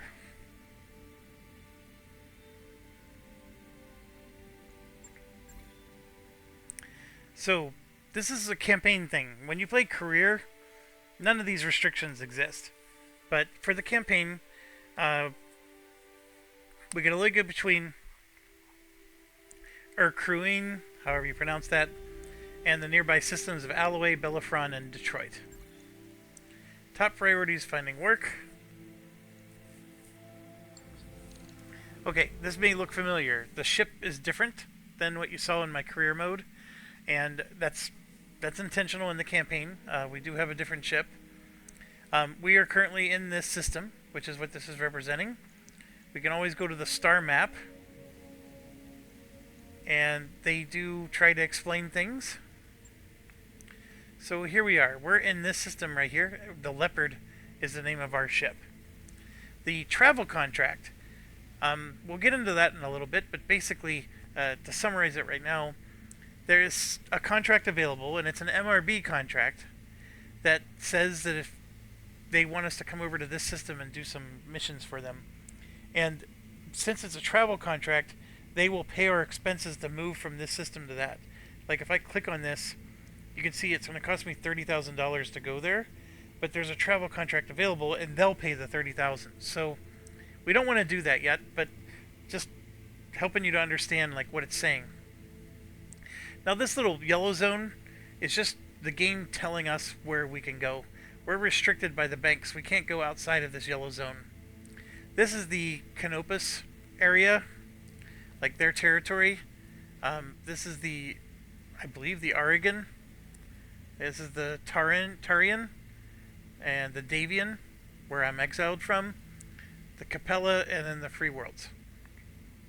And then whenever we say Outer Rim or Deep Space, that's this. Everything that doesn't have territory. Okay, so if I click, for example, right now we're on this system here. That's the system we're in. The challenge is the difficulty level of the contracts in that area.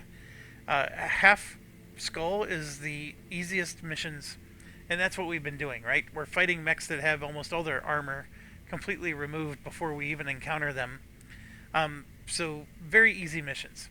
If it's a 5-star or 5 Skull instead of 5 stars, you're going to be facing top-of-the-line mechs, full armor, full ammunition, full everything. Those are very tough battles, even when you have the best mechs in the game. Now, the active factions, these are all the factions in the universe, and it's just showing you which factions are active in this region. So sometimes you'd be like, hey, I need to boost my reputation with, the free worlds, which are these guys. This would be, if you click on the different ones, the active factions might change. But in this case, they don't. Okay, quick summary. This part here to the right, it's a lot of detail, most of which you don't need to worry about. But, for example, Arctic World does mean that you don't have to worry about overheating your mech, right? Because it's a cold planet. This here, I don't even know what that does to the game. Having earthquakes and volcanic eruptions frequent, no clue. Medium gravity planet, again, no clue. I think it helps with your jump jets, right? How far you can jump. It's a mining world, so raw materials are there. It's poor, which basically means that the shop is not going to have a lot to sell. There's not a lot of advanced tech in the shops because it's primitive, and the population's small, which again I think impacts the shops. Now, there are filters. There is difficulty filters. So right now, we're fighting in a half skull, and you can see all 4 systems that we can go to are all half skull. And if I scroll out, there's a whole bunch more. So then if I want to filter it on a full skull, you can see that's where they go. And then if I want to go all the way up to a 5 skull, I don't even know if they're on the board. There's not even one on the board available. Let's do a 3.5. Yeah, so at the start of the game right now, there's nothing else going on. That's just helping you, because like if you're like, hey, half skull is all I can handle right now, that helps you to not travel to a system that's going to kick your butt. The biomes they're not super important, but like a desert biome is going to cause you to overheat more than a glacier biome, right? And then jungle biomes, my experience, well, you can hover over it, it tells you, but jungle biomes are, I think the overheat threshold is higher. Like, you can, like if it takes 100 to overheat, you'll overheat in 150 or something like that. Now lunar is, you have like cooling equipment, and in a lunar world, since there's not enough atmosphere, the cooling equipment only works at like 25% or 50% of its effectiveness. So you may have the ability to cool your mech. The overheating is normal rules, but the cooling mechanisms that you have installed on your thing only work at a partial percentage. And what else is there? I don't even remember what Martian does. And Terran, Tundra. Urban just means it's going to be high population. I don't really care about the biome filter. You're going to go where you're going to go. And then just deal with it. Now this filter is very important. Not at the beginning of the game though. But basically, we had a mining planet, right? So I'm going to move this down to mining. And you can see these are all the mining worlds. And then if you hit this little, or just hover over this, it tells you. Mining locations use their raw materials to produce and sell autocannons. So these are the ballistic missiles. And then when it says requires heavy metal, that's just a certain expansion. And I have all the expansions, so we don't have to worry about that. And here's what I'll tell you. The Star Leagues, super critical. Like, if I can go down here, that would be really nice. Because there's a former Star League presence. And basically, you can find some technology there that's nowhere else in the game. That's what these Star League ones are. And the advance, I think, is just better than regular. And you can see, like, that's regular Star League there. Okay. The mining, like we pointed out, was ballistics. I don't remember what research is. So these are energy weapons. And then the battlefields, actuators, and gyros. So you'll get a lot of melee type bonuses. The chemicals, I can already tell you, is the long-range missiles, short-range missiles, all the missile technology. The electronics is laser weaponry. Industrial heat banks, thermal exchangers, and machine guns.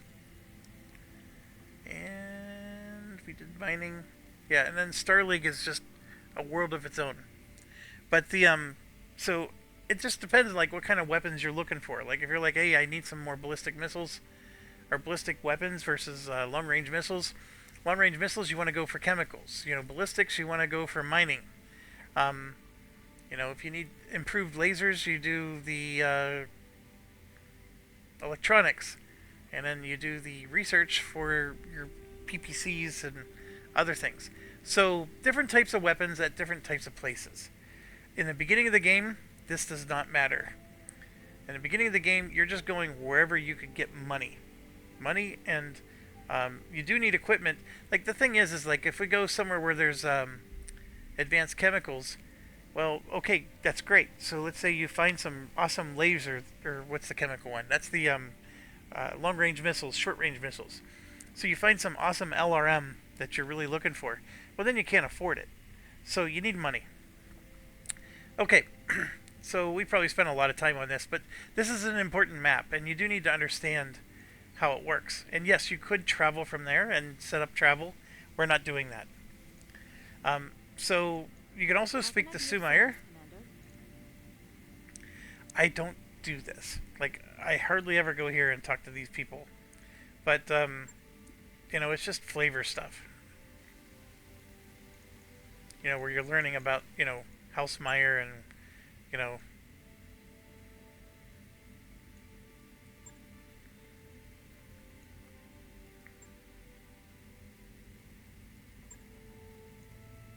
I mean, you know, she's cool and all, but...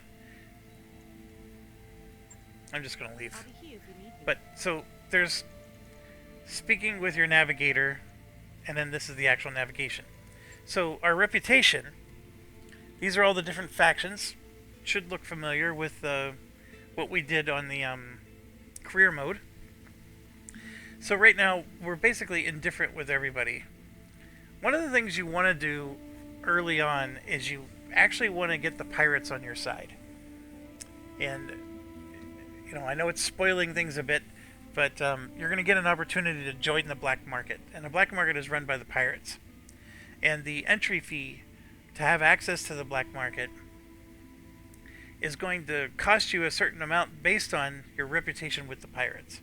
And if the pirates hate you, they're going to make you spend millions and millions of dollars. If they love you, you only have to spend $50,000. So, very, very big difference. So you got to be careful with the pirates. You don't want to ally with them. You just want them to not hate you. And like I said, like, certain of these factions are friends with others, and you can see, like right here, the Davian, the Federated Sons, have enemies, right? So you can see that the Capellan Confederation and the Federated Sons don't get along with each other, and their enemies are the Draconis Combine, the Turian, the Pirates, and what was the other one? Oh, these guys. And here, you can see they have enemies as well. Almost identical, except these ones are added to the mix. And then here, there's some more enemies. So you can see, like, some of them are sharing the same enemies, right? So you got to keep that in mind. Like, if you're gonna get cozy with these guys, you might as well also get cozy with these guys, because, you know, both of them have the same enemies. And then these are more of your neutral, and you could probably get cozy with them as well. But you could get cozy with these two if you're also... I mean, I guess that one doesn't get along with the Turians. Actually, they don't even get along with each other. And see, you can see like this one's like Switzerland. They really don't have a lot of enemies, but they don't like these two. And then the Capellans, look, they don't like anybody. They're just basically they hate everybody. And yeah, you go to them. Anyways, you get the gist. So this is important information, but it's not going to do anything for you. There's nothing to do here. Your finances. There's going to be basically finances are going to be due once a month, like once every 30 days. And we're basically going to have to pay 130K in operating expenses, and then we have to pay our salaries, which is another 100K. So we're going to owe 200 and some thousand. We have $1 million right now, so we're okay. And actually, right here, 234,000 in 30 days is what it's saying. All right, customized company. I think is just we can change our logos.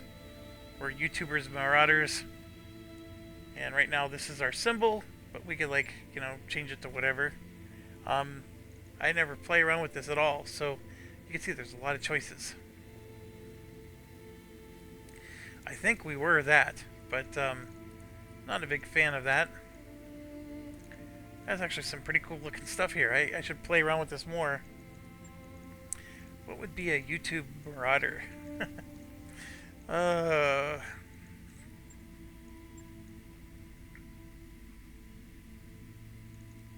Pretty cool. See, I'm like I sell shiny lights, so now I'm covered over here.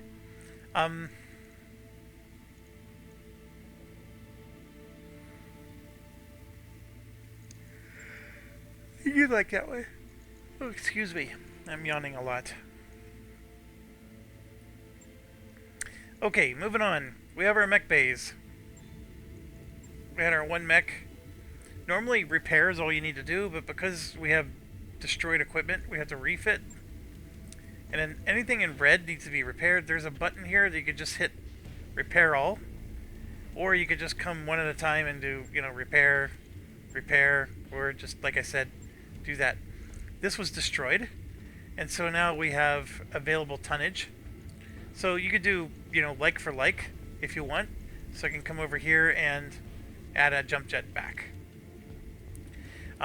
What I tend to like to do is, for something like this, I want to get rid of all the jump jets. I know, people really like jump jets. I don't. I think they're the dumbest thing in the game. And see, look at this. This is our armor. Look at how poor the armor is. I'm going to max out his armor. Look at that. So he has the same amount of weapons, but now he's got better armor. So he's not going to get... Well, here, there's 2 sets of armor on the legs that are still weak, but he's not going to get destroyed so quickly. Now, you might be wondering, well, what kind of weapons can you put on him? And you can see there's like weapon options here. He has room for 2 energy weapons. That's what this symbol means.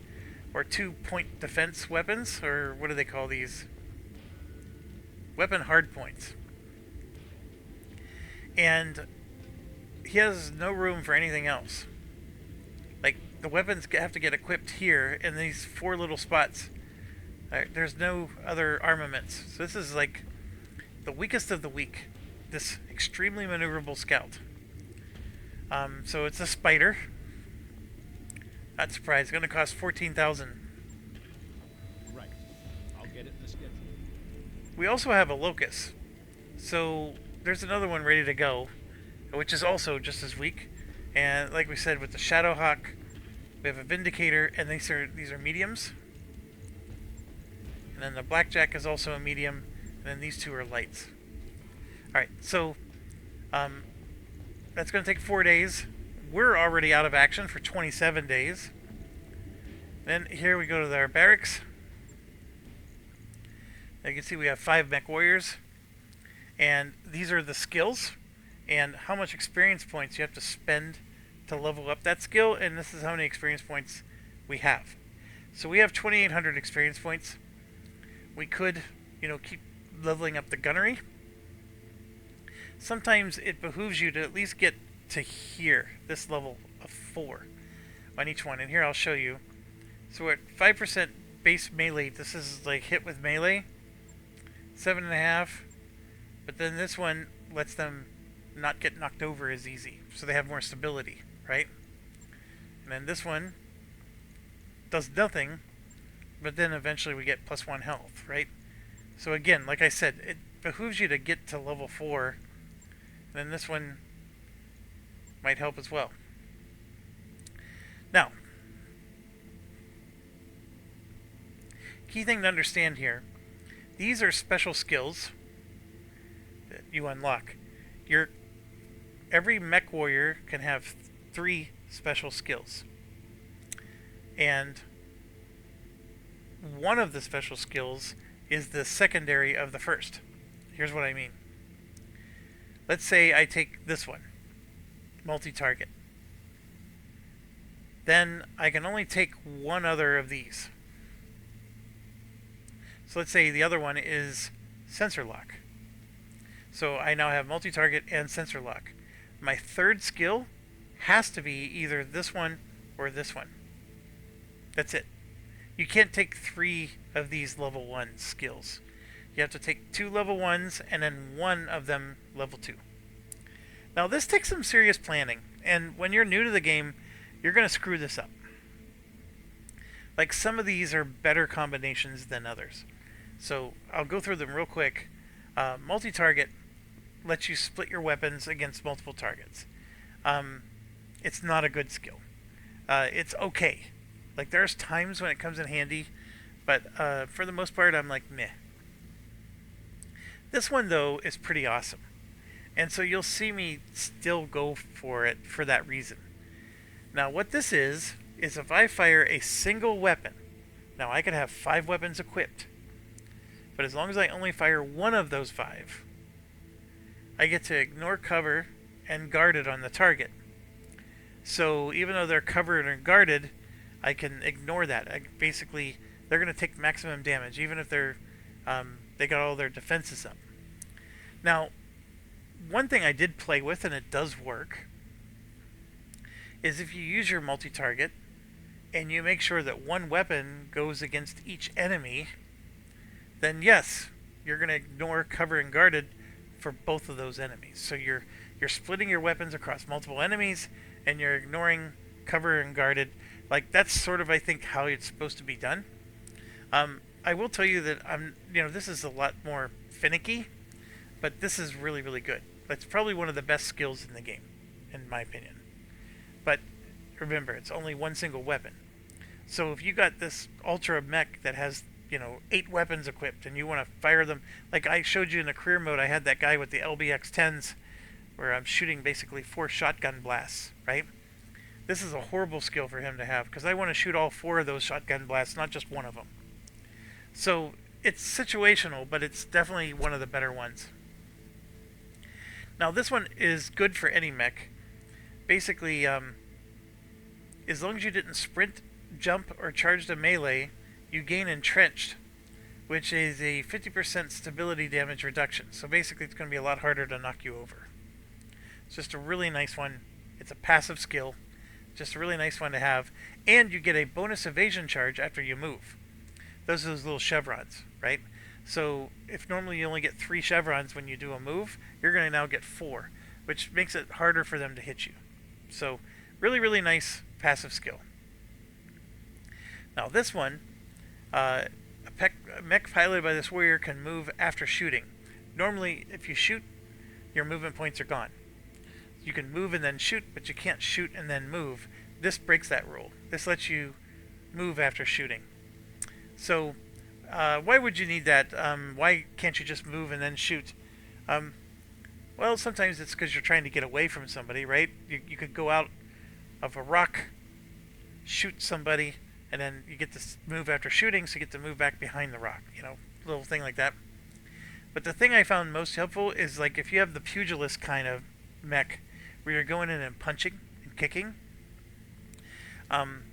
being able to move after you do that lets you, like I said, get away from them. Because standing right next to them means that you're now a target. Also, because you go in and you punch a mech, your back might be facing the wrong way, right? And then all the other enemies can shoot you in the back. Well, if you're an ace pilot, you punch somebody, rip off their left arm, and then you can move away and orient yourself so that way your back is facing the proper direction. So really helpful for a melee attacker type class. Now this one is another good one. Bulwark. So cover and guarded states provide 40% damage reduction instead of 20%. And if you have them together, they provide 60%. Now remember, that's entrenched, never mind. Cover is like being in the forest. So the forest will reduce 40% instead of 20%. And then if you have cover and guarded, which guarded means that you ended your turn with the guard, the little shield button, you'll reduce all damage by 60%. So you can be a little bit more of a tank. Really nice one. No arguments with this one. And then this one here is you can remove 50 extra heat just for this round, but for the next 3 rounds you generate an extra 8. So you're sort of doing like this heat transfer thing. And then there's of course a 4-round cooldown before you can do it again. This basically helps you if you're maxed out on heat, but the battle needs you to fire now and not wait. Then you can use this to basically get off another round of shooting and, spending even more heat. But then you're going to have to spend the next couple rounds recovering. Not horrible, but very specific. You only want this for people who have the energy weapons or have trouble with heat management on their mech. This is the sensor lock we were talking about. If there's an enemy out there that's red but you don't know exactly what it is, this will reveal it until the end of the current round, so you get to see what it is, and so does everybody else. And then they also get 2 sensor impaired, which basically removes 2 of the chevrons on them, and the sensor impaired effect I think does give them like a negative to their accuracy if they try to shoot at you. And then this one here is everybody gets +1 initiative. Remember how I told you it's 1, 2, 3, 4, but there was a 5 spot? Well, if you have this and you're already an initiative 4 mech, you're going to go into that initiative 5 every round.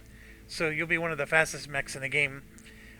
It can be helpful, like if you have like a big bulky mech that doesn't, that's at the 5, so they always end up going last.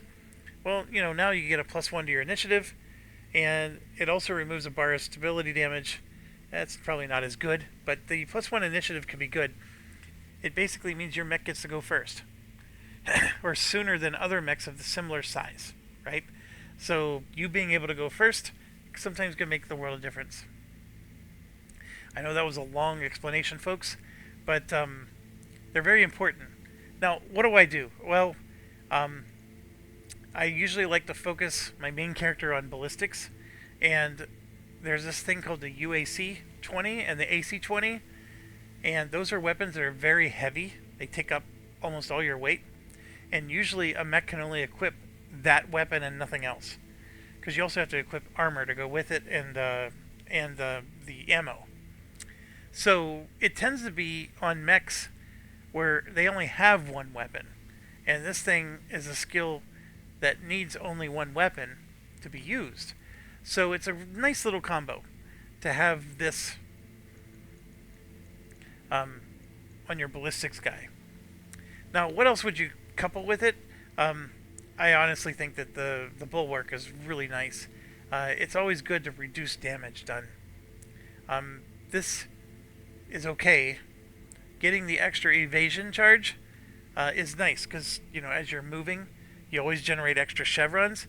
You could argue that a missed shot is better than a reduced damage. And so I wouldn't fault you either way, whichever way you want to approach that one. I don't favor these ones with this. Okay, the next type of thing is you have your melee type. You definitely want this, and you definitely want that. Because your melee type needs to be able to move, and you also want reduced damage. Along with this. Like you're going to want both of these. So that's for that. This one, like I said, you want this one for your energy types. And so you want, this. And the energy types, you could go one of two ways. You could go multi-target, because if you have a lot of lasers, you can have half the lasers go left, half the lasers shoot right. Or the sensor lock may not be bad. I tend to favor the sensor lock, and here's why. Energy mechs do have to spend rounds reducing their heat, meaning they can't shoot. But you could still sensor lock somebody, and your heat goes down, and you're helping your team by sensor locking them. So that's a really nice combo to do this plus this. And then last but not least, you could do Master Tactician, and it gets you your +1 initiative. I tend to do this with my long-range missile guys, because then I can get them in early, right? And I can missile somebody, and sometimes the missiles can be the world of difference. But so I want this to be a ballistics person, so we're going to go ahead and take the multi-target, and then I want to just boost up these other smaller skills. So they're telling me that it's permanent. You may only have 2 primary and 1 specialist. And you can never retrain them. And I'm going to say yes.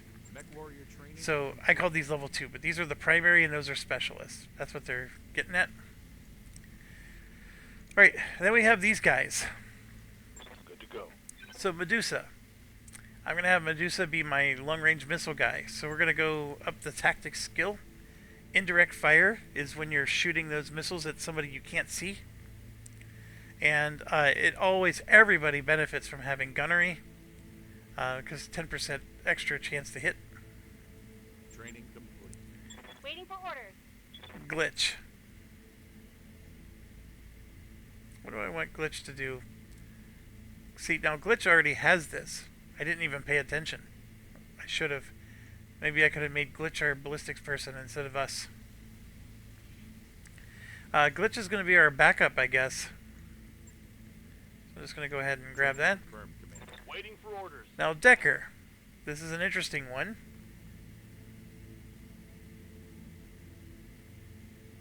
We're going to have him be our indirect fire. It sometimes helps to have sensor lock with somebody.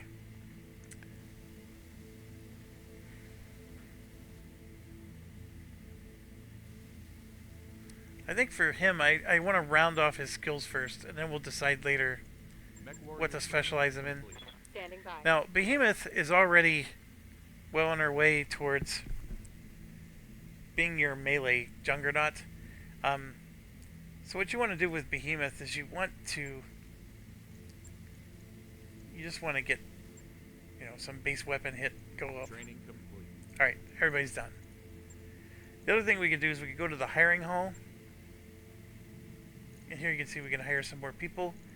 This one, we need an MRB rating of 50, or otherwise she won't work for us. But here you can see we can get Krampus. That actually cracks me up. So they have rudimentary skills. It probably wouldn't hurt to hire at least one more here.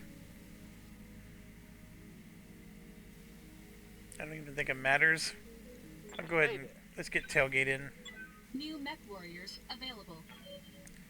And then lastly, there's the store, right? So right now, let's narrow it down. So here's the weapons. Oh, right there is an LBX-10, LB-10X.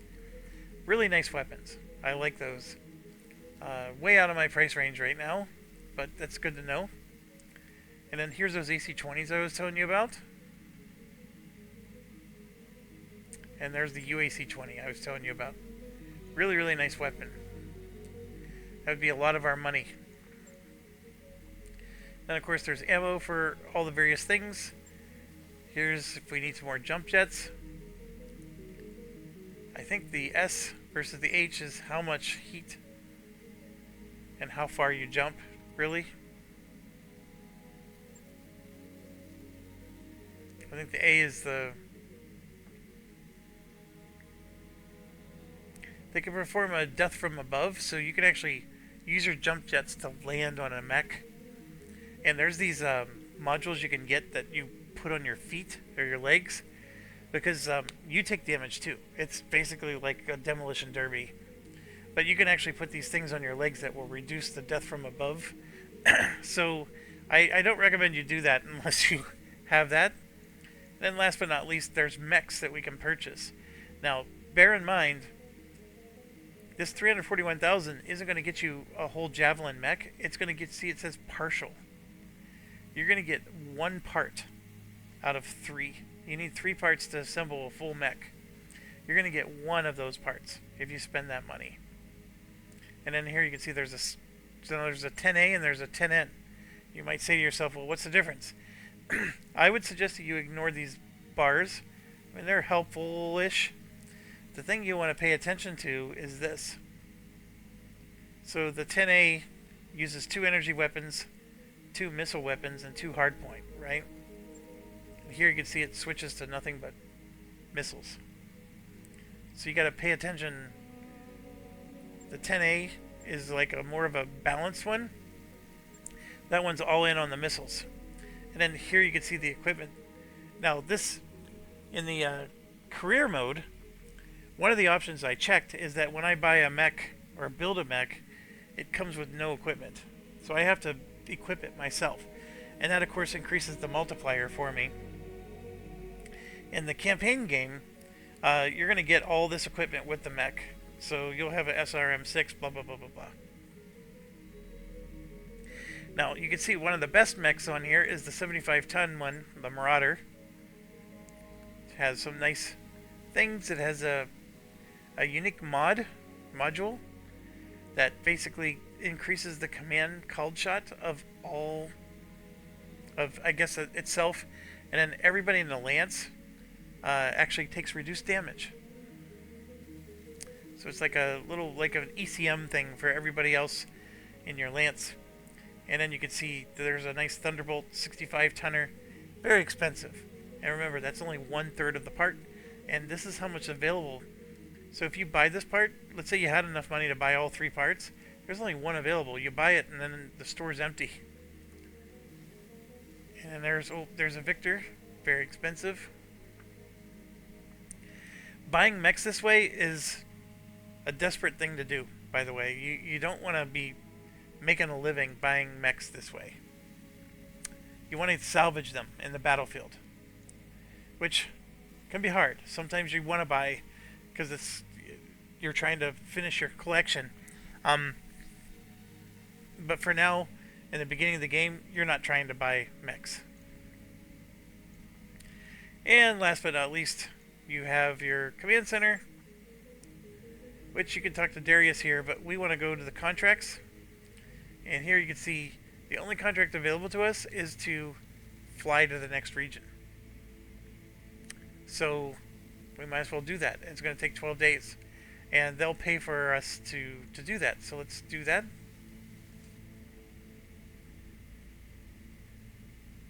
So it's a recovery mission. And we're going to negotiate the contract.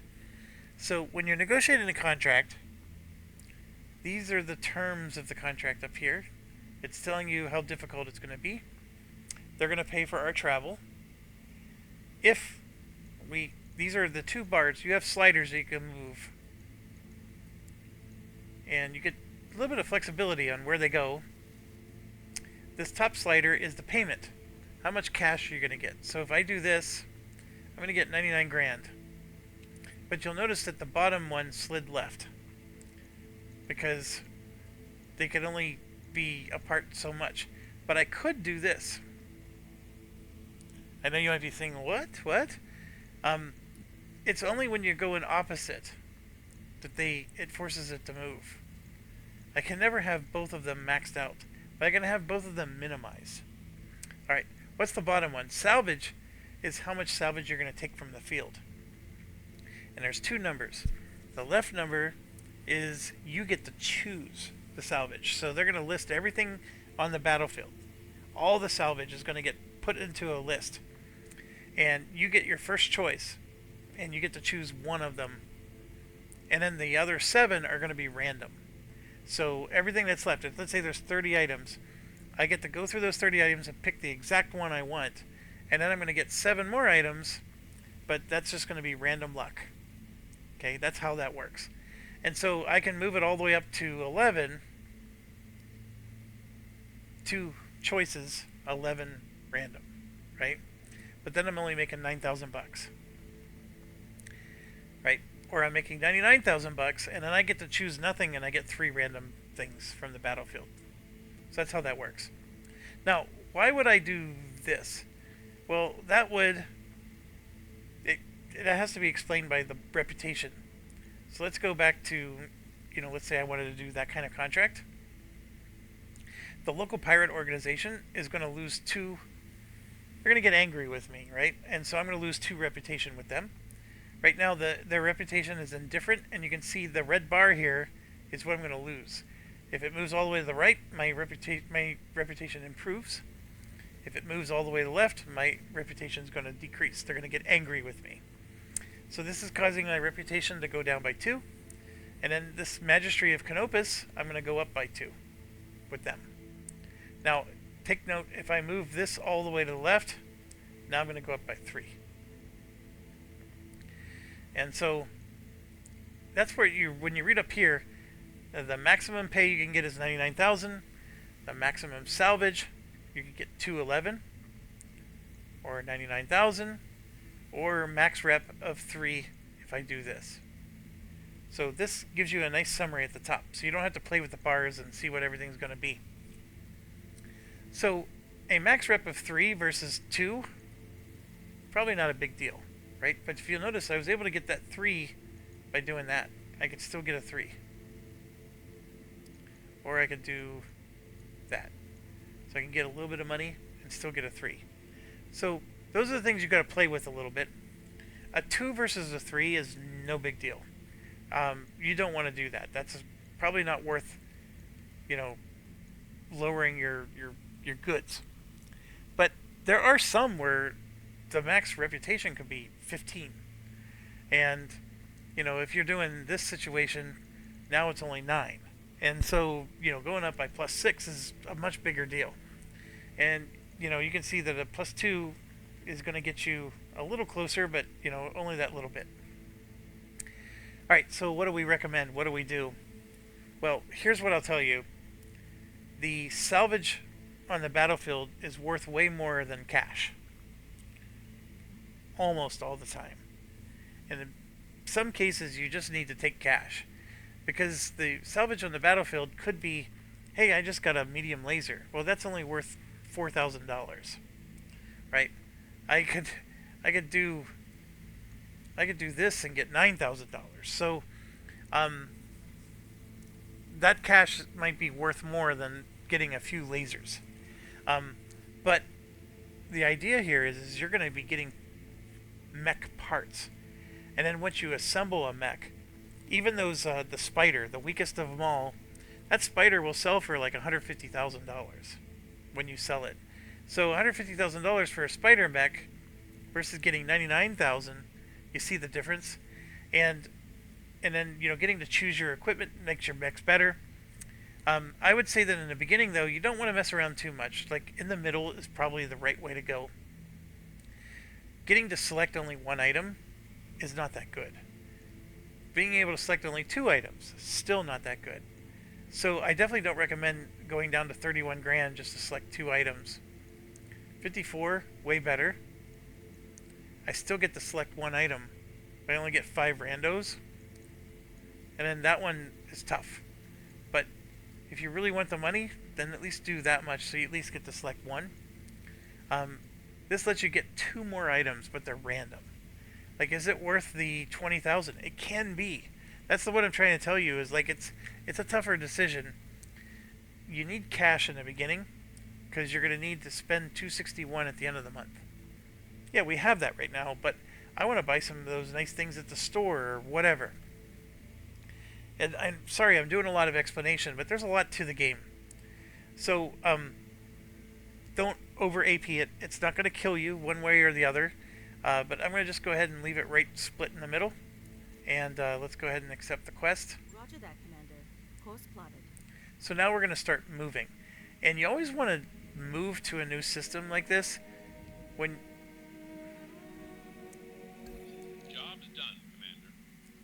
So the number of days for things to happen are up here. So we actually worked on... So when the guy said the job's done, the spider's been repaired. And that was happening while we were traveling through space. So that's what I mean by if you have to wait for things to repair or for people to heal, you might as well travel through space. So right now we're traveling, it's going to take 8 more days, and our injury still has us 23 days out. So we're going to get to our destination long before our injury is done. And I'm only assuming that, like, why there's so many cutscenes, and you can't skip these. These are, they're very annoying. Alright, then this happens. These are just random choose-your-own-adventure things. So we're on a Leopard's Bridge with Sumair, Yang, and Darius. We received 3 messages from the banks. Considering you're writing terms of our loans, it'll be easier to seize the ship if we miss a payment. They are only doing this because they believe we can't fight it in court. So do we want to sweet talk the banks, ignore the messages, or educate them about their mistakes? We'll sweet talk the banks.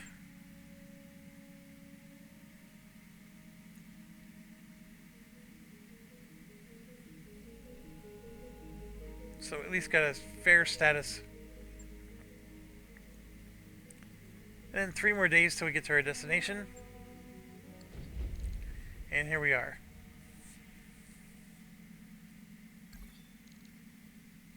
So they're asking, do you want to proceed with the contract? I usually say not yet. The launch contract is right here. I like to look at the store.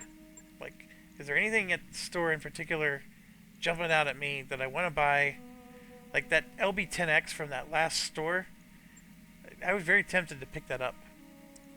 And, you know, again, these guys are out of our price range, but it's always nice to window shop. But yeah, I'll go back here. Let's launch the contract. And actually, I gotta quit, so we'll stop here. And we'll launch the contract when we get back. And we're just gonna have to send one of our other people, because I can't man this one. But anyways, this game is going to get a lot more interesting. We more or less just talked about the game and completed the tutorial. That's more or less what we did. But anyways, thanks for watching. As always, stay awesome.